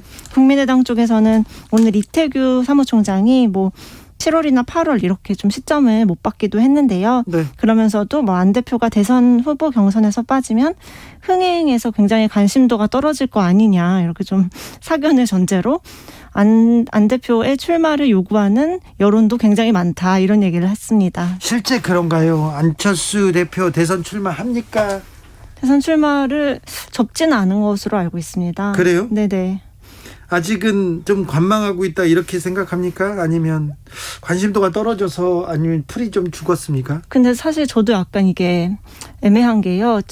나가실 수가 없는 상황이라고 하더라도 안 나간다라는 말을 바로 하는 것은 되게 좋지 않다고 하잖아요. 네. 어떤 좀 지지자들을 모으고 그렇죠. 관심을 받기 위해서는 대선 안 나간다고 하면요. 그 네네. 주변에 있던 사람들이 썰물처럼 쭉 빠지거든요. 네네. 약간 연기를 이렇게 피운다고 해야 할까요? 그런 생각도 하는 것 같긴 한데 모르겠습니다. 얼마나 많은 분들이 안철수 대표의 출마를 원하는지 네. 제 주변에는 그렇게 아직 많은 것 같진 않은데요. 앞으로 좀 남았으니까 9개월간 어떻게 또 야당의 선거 판도가 바뀔지는 봐야 될 것 같습니다. 금성무님께서 김민아 기자 말은 끝까지 들어야 돼요. 네, 맞아요. 네. 7880님 각본 없는 드라마 반전에 반전. 윤석열 전 총장 민주당 입당 가자 얘기하는데 민주당 입당 그렇죠. 문재인 정부의 검찰총장이었고 민주당이 입당해가지고 대선 경선에 이렇게 참여했으면 어땠을까 그런 생각하는 분들도 많습니다. 네. 사실은 정치는 상상력의 영역이 조금 많이 작용하기 때문에 네네, 맞습니다. 그런 준비도 좀 했었어야 되는데 네, 좀 그러니까요. 네. 재밌겠다. 2584님께서 기자님들 윤석열 후보 그만 띄워주고 그만 좀 검증 좀 합시다 얘기하는데 네, 이제 검증의 시간이 왔습니다. 2353님께서 윤 전 총장 측에서 대변인 관련해서 미리 알고서 사퇴시켰다면 수사 기밀 유출 아닌가요? 얘기하는데 이 부분은 어떻게 되는지 보도가 되는지 보자고요.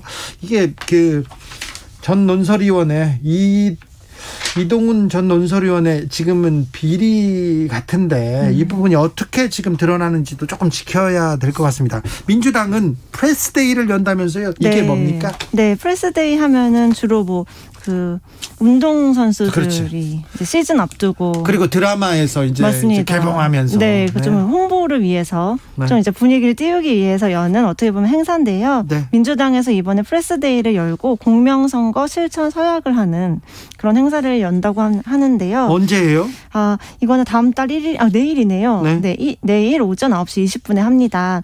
근데 이제 이게 조금 재밌는 게 그동안 민주당은 좀 그냥 선거를 준비하면서 뭔가 예능처럼 하기보다는 정도를 가자 이런 취지의 행사들을 많이 해왔다면 요즘에 국민의힘에서는 좀 토론 배틀이라든지 뭔가 이준석 대표가 나와가지고 뭔가 예능처럼 좀 관심을 끌려는 행보를 보여왔거든요. 어느 정도 성공하고 있어요? 맞습니다. 그렇다 보니까 민주당도 거기에 좀 자극을 받아서 이번에 프레스데이를 여는 거 아닌가 이런 해석이 나옵니다. 이번엔 뭐 후보들이 나와서 또 공약도 얘기하고 장점에 대해서도 얘기하고 그러겠죠? 네, 다른 후보를 지명해서 뭐 궁금증을 물어보고 지적하는 발언을 하는 이런 시간도 있다고 하고 액션캠을 증정을 해주면서 앞으로 돌아다니면서 열심히 현장 민심을 청취해달라 이렇게 또 얘기한다고 합니다.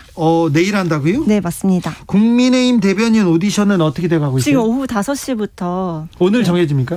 아니요. 오늘 지금 8명 중에 4명을 뽑는 4강 또 뽑아요? 네네네. 8강전을 지금 하고 있는데요. 국민의힘 주변에서 누가 우승할 거다 벌써 얘기 나오죠? 그렇죠. 아무래도 좀 인지도가 있으신 후보가 있고 네. 또 그 예전에 오세훈 서울시장 후보를 지지하는 청년들이 뭐 그 거리 유세에 나선 적이 있었는데요. 그때 이제 나섰던 분들이 이번에 대변인까지 연결돼서 이번에 지금 도전을 하고 있고요. 김현주 아나운서 내정설에 대해서는 어떻게 보십니까? 글쎄요. 근데 어쨌든 워낙 방송인으로서 탁월한 재능이 있는 건 확실한 것 같습니다. 근데 뭐 이렇게 내정하기보다는 지금 투표를 해서 투표인데 근데 처음에 나오자마자 저 정도 거물이 그렇죠. 그렇긴 하죠. 거물이 그분이 그 간단치 않은 인물이고 네네. 남편도 굉장히 또 조금 힘이 있는 분인데 이분이 나온 걸 보면 여러 얘기가 나옵니다. 네, 맞습니다. 뭐 어느 정도는 실력이 다들 검증이 된 분들이 8강까지 올라왔는데 오늘은 뭐 박성민 청와대 1급 비서관의 임명, BTS의 병역 특례 등 약간 논란이 될 수 있는 주제를 가지고 토론을 하고 있고 이걸 이제 종편에서 중계를까지 해주게 됐거든요. 네. 그러니까 그렇다 보니까 뭔가 좀 종편에서 중계하고 있어요? 네, 맞습니다. 네. 재밌죠. 4357님께서 프레스데이 이런 거 하지 말고 전 국민 재난지원금이나 좀 주시지 얘기하는데 80%만 주기로 했다고 합니다. 네, 거의 정해진 것 같아요. 지금 국회에서는 여야가 상임위원장 배분 놓고 줄다리기 한창입니다. 맞습니다. 아직도 해결이 되지 않았는데요. 내일이 본회의가 예정돼 있어서 여당에서는 상임위원장 배분 협상을 오늘 안에 마무리 짓고자 합니다. 근데 이제 국민의힘에서는 법사위원장을 주지 않으면 할 수가 없다라는 입장을 고수를 하고 있고요. 네. 좀 사실 여기 들어오기 전에 만나고 있다는 얘기를 들었는데 어떻게 오늘 밤 안에 결론이 날지는 좀 두고 봐야 될 것 같습니다. 민주당 입장에서는 이제 추경 예산안이 제출이 될 예정이고 또 그러려면 예결위원장도 선임을 해야 하고 법사위원장도 지금 계속 대리 업무를 하고 있거든요. 그런 자리들을 좀 이제 채워놔야 정상적으로 국회를 운영할 수 있다는 생각에 무조건 좀 내일은 어떻게 통과를 시키고자 하는 의지를 보이는 것 같습니다. 그죠? 네. 국민의힘에서는 어떻게 한답니까? 국민의힘에서는 일단 오늘 법제사법위원회를 연 거 자체에 대해서부터 굉장히 반발했는데요. 오전 10시에 국회의장이랑 양당 원내대표가 회동을 하면서 이게 결론이 안 난 상태에서 법사위를 연 것은 뭐 앞에서는 회동하는 척하고 뒤에서는 뭐 뒤통수 치는 것이다. 어떻게 이렇게 갑자기 자기들끼리 법사위를 열겠다고 하느냐. 반발을 했고요. 민주당에서 사실 단독 처리가 가능한 상황이기 때문에 지금 이렇게 계속 평행선만 달리고 있는 것을 어떻게 극복할 수 있을지 좀 결단을 할 시점이 아닌가 이런 생각도 해봅니다. 네. 대선 시즌입니다. 7616님께서 문득 안철수 대표가 처음 나올 때 환호가 어땠는지 생각해 봅니다. 와, 대단했었죠. 맞습니다. 흐르는 강물처럼 시간은 흘러 윤석열 씨까지 왔군요. 그러면 그 전에 기억하실지 모르겠습니다. 문국현이라는 후보가 있었어요. 그렇죠. 맞습니다. 그 전에 박찬종이라고 있었어요. 네. 대단했어요. 제3인물 삼지대에 있었었는데. 제3지대 그랬었는데 예. 어떤 결정을 내릴지 네, 여기까지 들을까요? 기자들의 수다 한결의 김민아 기자였습니다. 네, 감사합니다.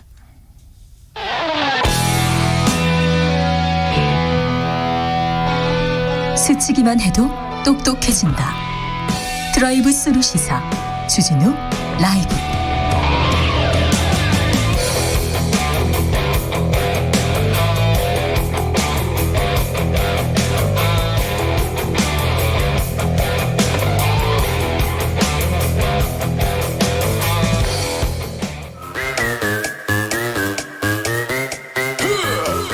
모두 정숙해 주십시오. 재판 5분 전입니다. 재판부 입장하고 변호사들 들어왔습니다. 그럼 사건 번호 0630 오늘의 재판 시작하겠습니다.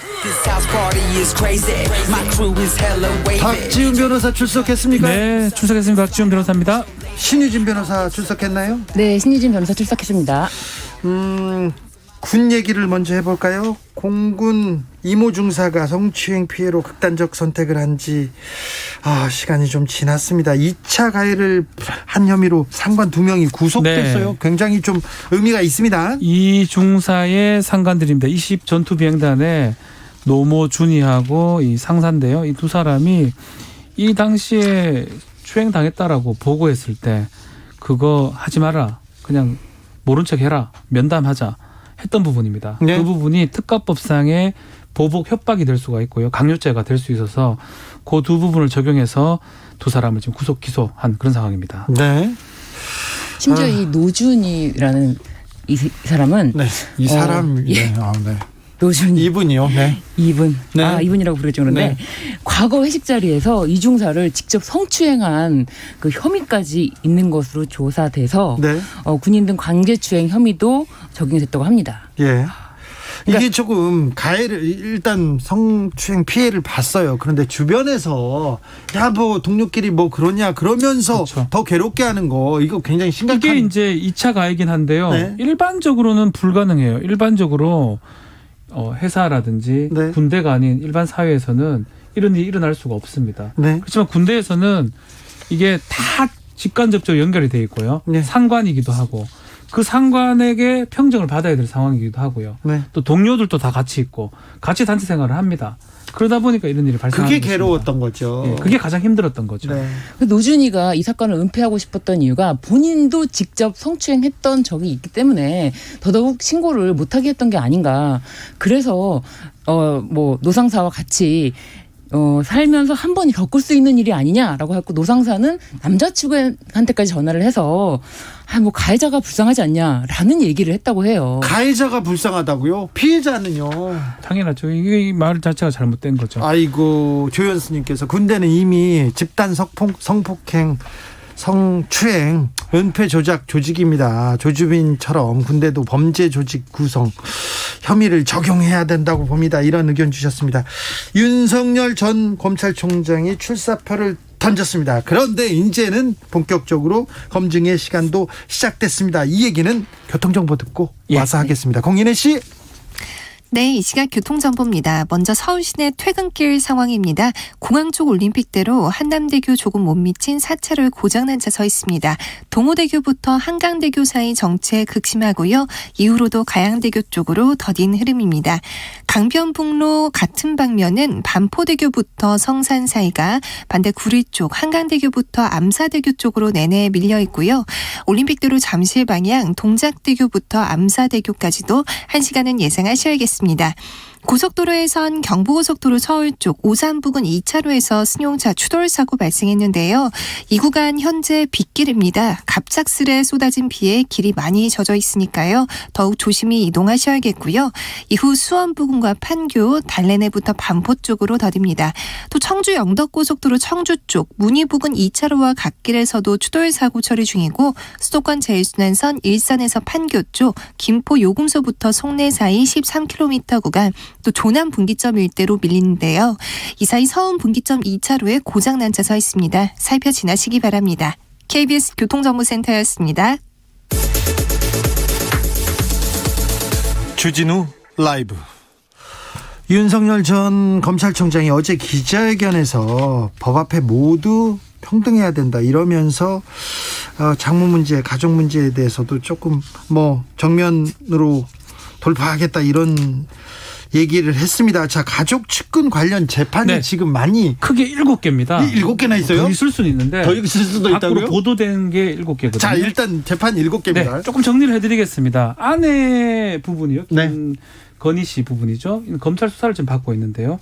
도이치 모터스 주가 조작 관련돼서 연루가 됐다는 거. 자본시장법 위반 수사가 지금 진행 중이고요. 일본 혐의가 주가 조작입니까? 그리고 본인이 운영했던 코바나 컨텐츠에 협찬을 받았거든요. 이게 혹시 제3자 뇌물죄 되지 않느냐. 네, 이 부분도 협찬이 원래 4건이 있었는데 16건으로 늘어났다고 해요. 그렇죠. 아무래도 남편이 공직자일 때 이렇게 갑자기 협찬이 늘어났기 때문에 뇌물성이 아닌가 이런 부분에 대해서 지금 수사 중인 거죠. 그리고 장모가 2건 지금 재판을 받고 있습니다. 장모님이요? 하나는 장고 증명서를 위조했던 거. 아, 이거 재판해가지고 판결 나오는 재판 게 진행 중입니다. 지금 7월 2일 날 판결 일단 다른 겁니다. 다른 겁니까? 네. 불법 또 있어요? 요양병원 개설해가지고 의료법 위반한 거. 의료법이에요? 네. 그리고요. 그리고 또 본인도 지금 수사를 받고 있어요. 본인도요? 공수처에서 하고 있어요. 네. 공수처에 2가지 하고 있는데 하나는 본인이 중앙지검장 재직하고 있을 때 옵티머스 사건 부실 수사했던 거. 또 그리고 한명숙 전 총리 모해이준 교사 사건 관련된 거, 강요죄 등 직권남용죄 등 조사를 받고 또 하나 더 있습니다. 또 있어요? 네, 측근이거든요. 네.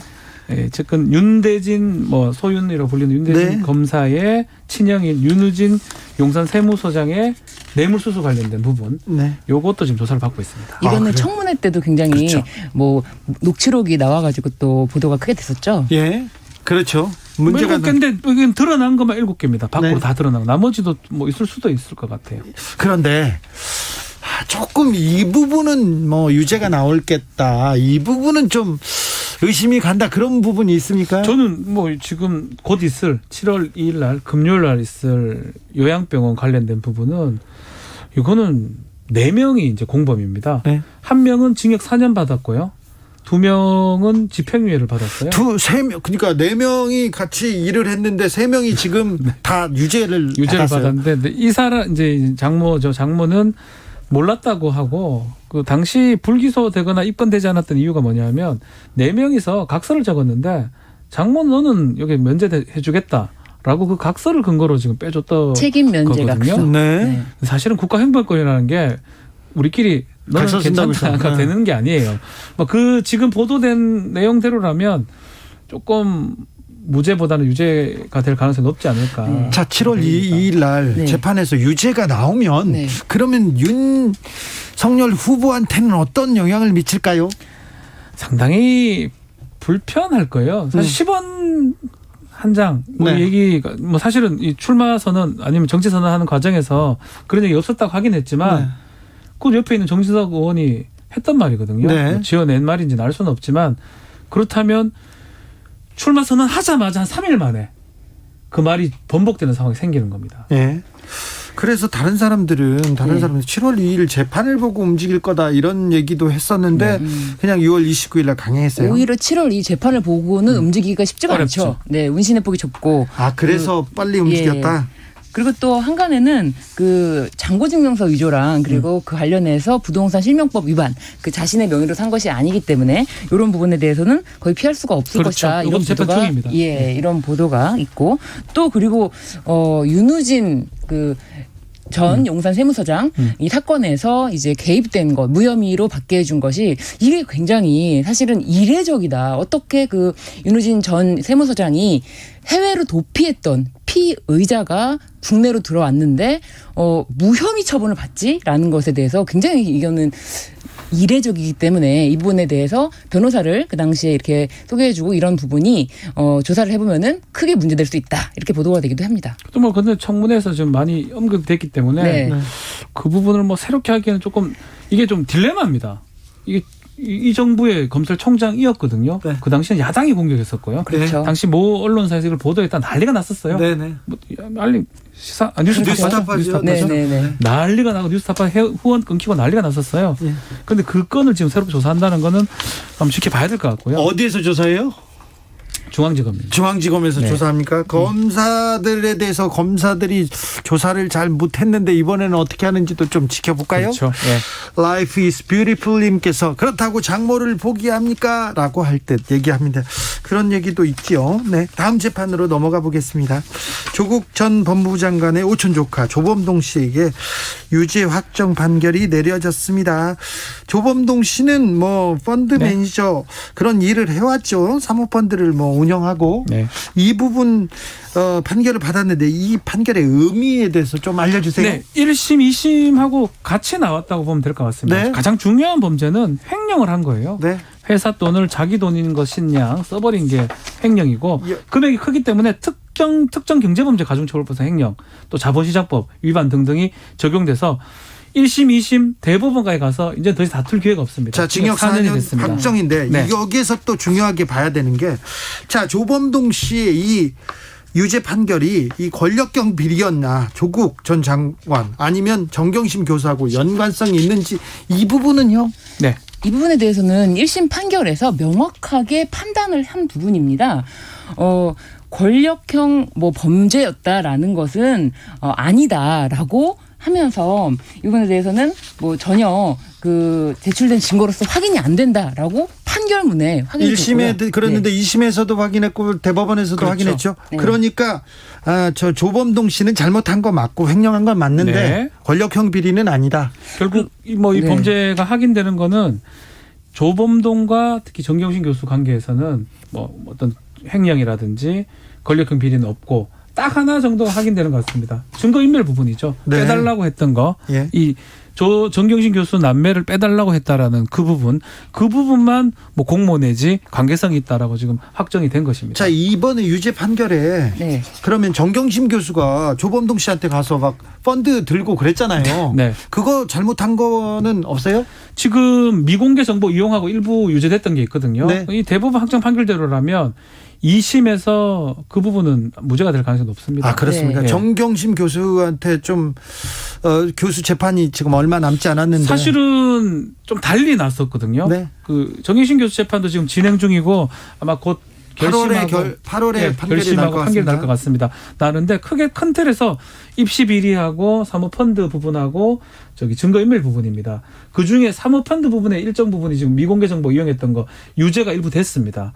그 부분이 무죄가 될 가능성이 높습니다. 왜냐하면 여기서 이 조범동 씨한테 대여금이다. 대여한 것이다라고 했기 때문에 그 뭐 미공개 정보를 이용해서 대여라는 것은 아니잖아요. 그렇죠. 그렇기 때문에 이 판결이 대여로 확정이 된 판결이 있기 때문에 그 부분을 투자금이 아니라 대여로 보면은 지금 박지훈 변호사님 말씀하신 것처럼 무죄가 나올 수 달리 판단할 네네. 수 없을 것 같습니다. 정경심 교수 판결도 어찌 나올지 궁금한데. 그러면 남았는 거는 사실은 지금 입시 비리 정도 하고 증거인멸이 남았거든요. 근데 입시 비리도 지금 계속 뭐 우리 여기서도 많이 얘기를 했지만 주진우 라이브에서도 지금 증거 부분에 대해서 다툼의 여지가 있기 때문에 2심 재판 좀 지켜봐야 판결 될 것 요동을 같습니다. 칠 가능성도 있습니다. 네. 예. 네. 조금 저도 네. 제가 취재해봐도 조금 판결이 약간 좀 달리 날 가능성도 좀 있는 것 같습니다. 그렇죠? 다음 재판으로 가보겠습니다. 프로포폴 불법 투약 혐의를 받고 있는 이재용 삼성전자 부회장. 검찰에서는 약식 기소로 끝냈어요. 그런데 아니 이 판사가 아이고 이거는 재판을 해봐야 되겠다. 정식 재판을 회부했네요. 네, 이 마약 사건입니다. 네. 마약 사건인데 프로포폴을 투약을 했고 네. 처방전을 가지고 했으면 문제가 없는데 네. 처방전 없이 했기 때문에 향정으로 지금 네. 기소가 된 상황인데 원래 약식으로 하려 하다가 약식은 뭐냐면 벌금 처분이 가능한 그렇죠. 좀 네. 가벼운 사건을 그렇죠. 하는 건데 벌금으로 주고 그냥 끝내는 거죠. 네, 근데 아예 정식 재판을 열지 재판이 됐어요. 않는 거죠. 근데 네. 이거는 검찰이 정식 재판을 회부해달라고 직접 신청을 했는데요. 왜 그랬냐면은 검찰이 요청했어요? 네, 그렇습니다. 왜 그랬냐면은 지금 경찰이 추가 투약 사건을 또 지금 주워서고 있죠. 네. 또 다른 건은 프로포폴 사건인데 다른 건을 지금 경찰이 수사하고 있어요. 네, 그렇기 넘겼어요. 때문에 네. 경찰이 그 수사가 다 끝나면은 그거랑 한 번에 묶어서 처리하려면은 공소장 변경을 통해서 한 번에 처리할 수 있거든요. 네. 근데 여기서 약식으로 이게 만약에 확정이 돼 버리면은 또 해야 돼. 예, 그렇죠. 다른 재판이 되기 때문에 한 건으로 처리해주기 위한 어떻게 보면은 이거는 굉장히 유리한 부분이에요. 사실은 만약 그래 되면 별건으로 계속 유죄가 되면 나중에 재범으로 판단을 그렇죠. 받을 수가 그럼 있거든요. 집행유예가 안 나오거든. 실형이 나오거든요. 네. 그래서 사실 경기 남부 경찰청에서 마약 사건을 많이 합니다. 네. 제가 봤을 때는 거기서 진짜 많이 하는 것 같아요. 네네. 여기서 뭔가 불법적인 정향을 지금 정확히 파악한 것 같아요. 아니 네. 그런데 저는 검찰이나 판사님이 참 공평하게 공정하게 좀 정식 재판 해부했구나 이렇게 했는데 이게 그게 아니에요. 어차피 이 해부한 거는 이재용 부회장한테는 유리한 결과입니다. 그러니까요. 예. 처음에 이제 정식 재판으로 가면 뭐 피의자이기 때문에 피고인이죠. 그러니까 이제 재판에 계속 출석해야 되잖아요. 네. 그래서 좀 불편하긴 하겠지만 또 다른 건까지 한 번에 끝낼 수 아마 있으니까. 이거 사건 이래놓고 재판 열지 않고 아마 정지시킬 겁니다. 네. 그래요? 추가 기소될 때 그렇죠. 제가 봤을 때 네, 그렇게 네, 공소장 봅니다. 변경할 때까지 기다릴 것 네. 같아요. 그래요? 네. 법이 검찰은 이미 공소장 변경을 지금 예정하고 있어요. 법이 누구한테는 이렇게 친절해요. 일반인이 기다려줘요. 일반인이 예를 들어서 나 또 마약 하나 더 있으니까 기다려 달라 하면 네. 엄청 혼납니다. 엄청 혼나고 이거 가중처벌로. 야, 정신 나갔냐는 소리 들을 거예요 아마. 그런데 참 부회장님한테 일반인이 아니죠. 그리고 사실 프로포폴 같은 경우는 벌금형보다는 네. 집행유예, 그렇죠. 초범이라도 집행유예가 많은데 이 경우는 벌금 5천만 원 약식했잖아요. 네. 벌금 최고형이었거든요. 좀 이것도 일반인에게는 잘 잊지 않은 일이에요. 그렇죠. 네. 그랬다가 다시 정치재판 갔는데 그게 정의 구현하기 위해서 가는 게 아니고 어쩌면 다른 재판하고 섞어서 하려고 하는 겁니다. 그렇겠네요. 헨젤가 그랬더니 검찰이 약식 기소한다고 할 때 웬일이냐고 반응했었는데 다 이유가 있었구만요. 이렇게 얘기합니다. 그렇게요. 자, 다음 재판으로 가볼까요? 다음 재판의 주인공은 차명진 전 의원입니다. 세월호 유가족한테 막말한 네. 그분인데 국민 참여 신청했어요. 네. 근데 왜 법원이 가능은 해요. 네. 정보통신망법 위반, 명예훼손 내지 네. 모욕죄입니다. 두 가지 혐의 등으로 지금 기소가 됐는데 뭐 1심에서는 국민참여재판 신청을 할 수 있고요. 네. 근데 문제가 예외 사유가 있습니다. 예컨대 국민참여재판을 하게 되면 배심원들이 나와서 판단을 하고 편결을 해야 되는데 그렇죠. 아주 민감한 개인적 사생활 같은 게 담겨져 있거나 네. 또 그런 것들이 뭐 공공이익에 반할 가능성이 있으면 직권으로 법원이 국민참여재판을 기각할 수가 있습니다. 네. 이건 사실은 이 차명진 전 의원이 했던 말이 상당히 민감한 세월호 관련된 뭐 그럼 얘기하기 조금 그렇지만 네, 진짜 그게 말이 안 법정에 돼요. 많이 언급이 된다 그러면 네. 개인적 사생활이 공개될 우려가 있기 때문에 네. 뭐 사생활 떠나서 상당히 예민한 부분이기 때문에 네, 이거는 사실인지 직권으로 그냥 하는 아닌지도 걸로. 모르는데요. 알 수 없는 얘기를 한 거예요. 굉장히 조금 어쩌면 뭐 말도 안 되는 얘기를 했는 건데 그거를 검증을 한다면 오히려 2차적인 3차적인 피해나 가해를 줄 수가 있거든요. 그렇죠. 네, 그래서 안 됐습니다. 근데 이분이 본인의 SNS에 직접 쓴 말이잖아요. 말이 네. 있거든요. 이 지금 박주민 변호사님 네. 말씀하신 거 발언 말고 예. 직접 작성한 글이 있는데 이거는 뭐 자식들의 죽음에 대해서 뭐 이렇게 굉장히 동병상련에 대한 것을 뭐 여러 가지로 많이 울거먹는다 뭐 이런 식의 어떤 표현 제가 직접적으로 표현을 못 하겠는데 네. 그런 표현을 썼는데 이거에 대해서만큼은 본인이 만약에 이거 인정을 하면은 이 재판이 뭐 길어진다거나 이건 아닌데 이것도 부인을 하고 있어요. 자기가 써놓고요? 네, 아니 자기 혐의에 대해서 자기가 이렇게 말을 한 데에는 어쩌고저쩌고 하면서 자기의 범죄 혐의 자체를 부인하고 있기 때문에 지금 국민참여재판에서 배제 결정을 한 거죠. 그렇습니다. 그 재판부에서 거의 좀 받아줍니다. 저도 박근혜 정부 때 네. 국민참여재판 신청해가지고 겨우 무죄 받았거든요. 네. 오촌 살인 사건, 박근혜 전 대통령 오촌 살인 사건이 있었는데 네. 경찰이 수사를 잘 안 해요. 수사를 좀 똑바로 했어야 되는데 이거 문제가 있어요. 의문이 들어요. 이렇게 얘기한 걸로 구속영장이 청구됐어요. 명예훼손죄요. 네. 어이구 참. 구속영장이요? 그래서 제가 경찰 기록을 다 갖다가 네. 경찰이 얼마나 좀 허술했는지 네. 기록을 갖다가 이렇게 넣어서 조금 의문이 있다, 허술했다 이 얘기를 했는데 구속영장, 수갑, 유치장 이거 와. 그 당시에 명예훼손으로 괘씸죄. 진짜 많이 처벌이 됐어요. 네. 정말. 당시 뭐 정봉주 전 의원이 너무 그렇죠. 이명박 정부 초기에 네. 그때 이명박 정부 초기에는요. 이명박 정부 1년 차에 네. 검찰이 BBK 얘기했던 사람들 다 기소하고 네. 다 잡아가려고 막 했어요. 저도 실형이 나왔죠. 네, 검사 10명이 저한테 형사소송 안 되니까 민사소송을 걸었어요. 그게 더 무서워요. 호호. 근데 1심에서 졌다가 2심에서 겨우 이겼어요.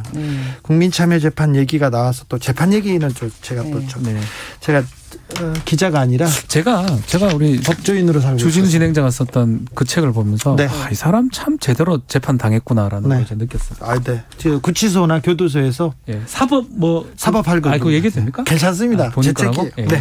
괜찮아요. 저희들은 다른 책도 얘기합니다. 자, 이거 마지막으로 물어볼게요. 어제 재판에서 재판장이 사과를 했다고요? 이게 어떻게 된 네. 일입니까? 이 사건이 납북 어부신 지금 고 박남선 씨에 대해서 무죄 판결을 선고하면서 재판부에서 진심 어린 사과를 했다고 하는데 예전에 진짜 많았어요. 그 바다에서 고기잡이를 하다가 조금 넘어가거나 아니면 북에서 잡아갔는데 간첩이 돼가지고 그렇죠. 그렇게 억울함을 당한 경우죠. 7년간 옥살이를 네, 했죠. 7년간 옥살이를 하고 이때 고문을 했던 사람이 이근한 씨라고 하는데 기술자. 야, 이 고문 기술자 이 사람으로부터 고문을 받으면은 거의 성할 수가 없는 것 같아요. 아, 당장 죽을 것 같으니까. 네, 실제로 사망한 사람들도 있고. 네. 예, 그래서 이분이 이제 박남선 씨가 출소 후에도 그 후유증으로 계속 이제 고통스러워 하셨는데 아드님이 바로 이 재심 청구를 하지 않고 아무래도 무죄가 안 나올 것 같다면서 그때는 무섭잖아요. 예, 계속 못 하고 있다가 뒤늦게 해서 너무 아버지한테 미안하다 죄송하다 이런 얘기를 하고 있어요. 상당히 아쉬운 게 뭐 네. 이거 왜 사법부가 사과를 했냐면요. 이 재판이라는 거 뭐 고문 기술자 뭐 이건한 참 나쁘고 잘못된 거지만 경찰 수사하면 검찰에 다시 올려가지고 검찰 기소하고 1심, 2심, 3심까지 재판한 겁니다. 그래서 실형이 난 거거든요. 네. 그럼 그 과정에 이것을 다 못 본 거예요. 못 보았다고 저는 얘기하지 못 안 본 겁니다. 봤겠어요. 못 외면한 봤겠어요. 겁니다. 독재라는 게 다 이런 사법부의 외면했던 공조가 있었어요. 그 외면했던 거에 대해서 40 몇 년 만에 재판부에서 사과를 했다고 저는 어떻게 그렇게 사과했습니까? 생각합니다. 네. 과거 권위주의 정권 시절 사법부가 인권의 네. 보루로 역할을 제대로 수행하지 못한 점에 대해서 사법부 성원의 일원으로서 깊이 사과드리고 이번 재심 판결이 피고인들에게 위로가 되기를 진심으로 기원합니다. 네. 아주 진심 어린 사과를 했는데 아니 고문 받은 잘못한 게 없었으면 사과할 일이 없죠. 그렇죠. 네. 고문 받은 거 몰랐냐고요. 알죠. 그러니까 이게 이근한 씨가 사실 2006년도에 이분도 어쨌든 간에 유죄 판결이 확정이 돼서 7년간 징역형을 살았는데 좀 더 재심 청구를 빨리 할 수 있었는데 좀 그 부분이 좀 안타까운 것 같아요. 네. 예. 아니 그러니까 공권력이잖아요. 그리고 경찰이 한 거, 검찰이 한, 판사님들이 한 그 좀 오류 있지 않습니까? 네. 잘 바로잡지 않아요. 아예 안 잡혀요. 이거 잘못한 사람들 책임진 사람 있습니까? 그러니까요. 없습니다. 네. 여기까지 하겠습니다. 8393님, 주 기자님 정과 몇 범이에요? 물어보는데 저는 정과가 없어요. 형사재판에서 한 번도 지지 않았습니다. 않았습니다. 네. 재판 5분 전 박지훈 변호사, 신희준 변호사 감사합니다. 감사합니다. 오늘도 수고하고 지친 자들이여 여기로 오라. 이곳은 주기자의 시사 맛집 주토피아 주진우 라이브. I messed up tonight. I lost another fight. I still myself. 느낌 가는 대로 그냥 고른 뉴스 여의도 주필. 이 나라 왜 이렇게 되었는지 대학 후배에 옥중 편지 보낸 MB 아시아경제 기사입니다. 고려대 졸업한 한 누리꾼한테 이명박 전 대통령이 자필로 답장을 보냈습니다. 자필이 맞아요. 제가 이명박 전 대통령 전문가지 않습니까? 필체 맞습니다. 무엇보다 이 나라가 이렇게 되었는지 안타깝다. 일으켜 세우는 데는 시간이 걸리지만 무너뜨리는 것에 순식간이라는 것을 우리 눈으로 보고 있다. 네, 우리도 무너뜨리는 모습을 순식간이라는 것을 봤었습니다. 이명박 정권 때요. 평생 열심히 정직하게 살아왔다고 생각한다. 이렇게 얘기합니다. 이명박 대통령은 다스로부터 349억 원을 횡령하고 삼성전자로부터 다스 소송비를 119억 원 포함한 163억 원의 뇌물을 받은 혐의로 재판을 받았고요. 지금 징역 17년을 선고받고 국정원에 감옥에 계십니다. 네. 이명박 대통령 주변 분들도 다 범죄 혐의에 연루됐다 감옥에 가시기도 했지요. 미국 코로나19 사망자 99%가 백신 안 맞았다. 연합뉴스 기사인데요. 코로나가 무섭습니다. 다시 무서운데요. 미국에서는 사망자가 아주 크게 줄었어요. 그런데 사망자를 이렇게 따져봤더니 코로나 사망자 중에 99%가 백신을 맞지 않은 사람이라고 했답니다. 아니 백신 돌파 감염 있지 않습니까? 백신 맞았는데도 감염되는 그 비율도 있지 않습니까? 얘기했는데 그 비율을 따져봤더니 1.1%에 그쳤다고 합니다. 그러니까 백신 접종이 코로나에 지금 가장 현명한 대안이겠네요.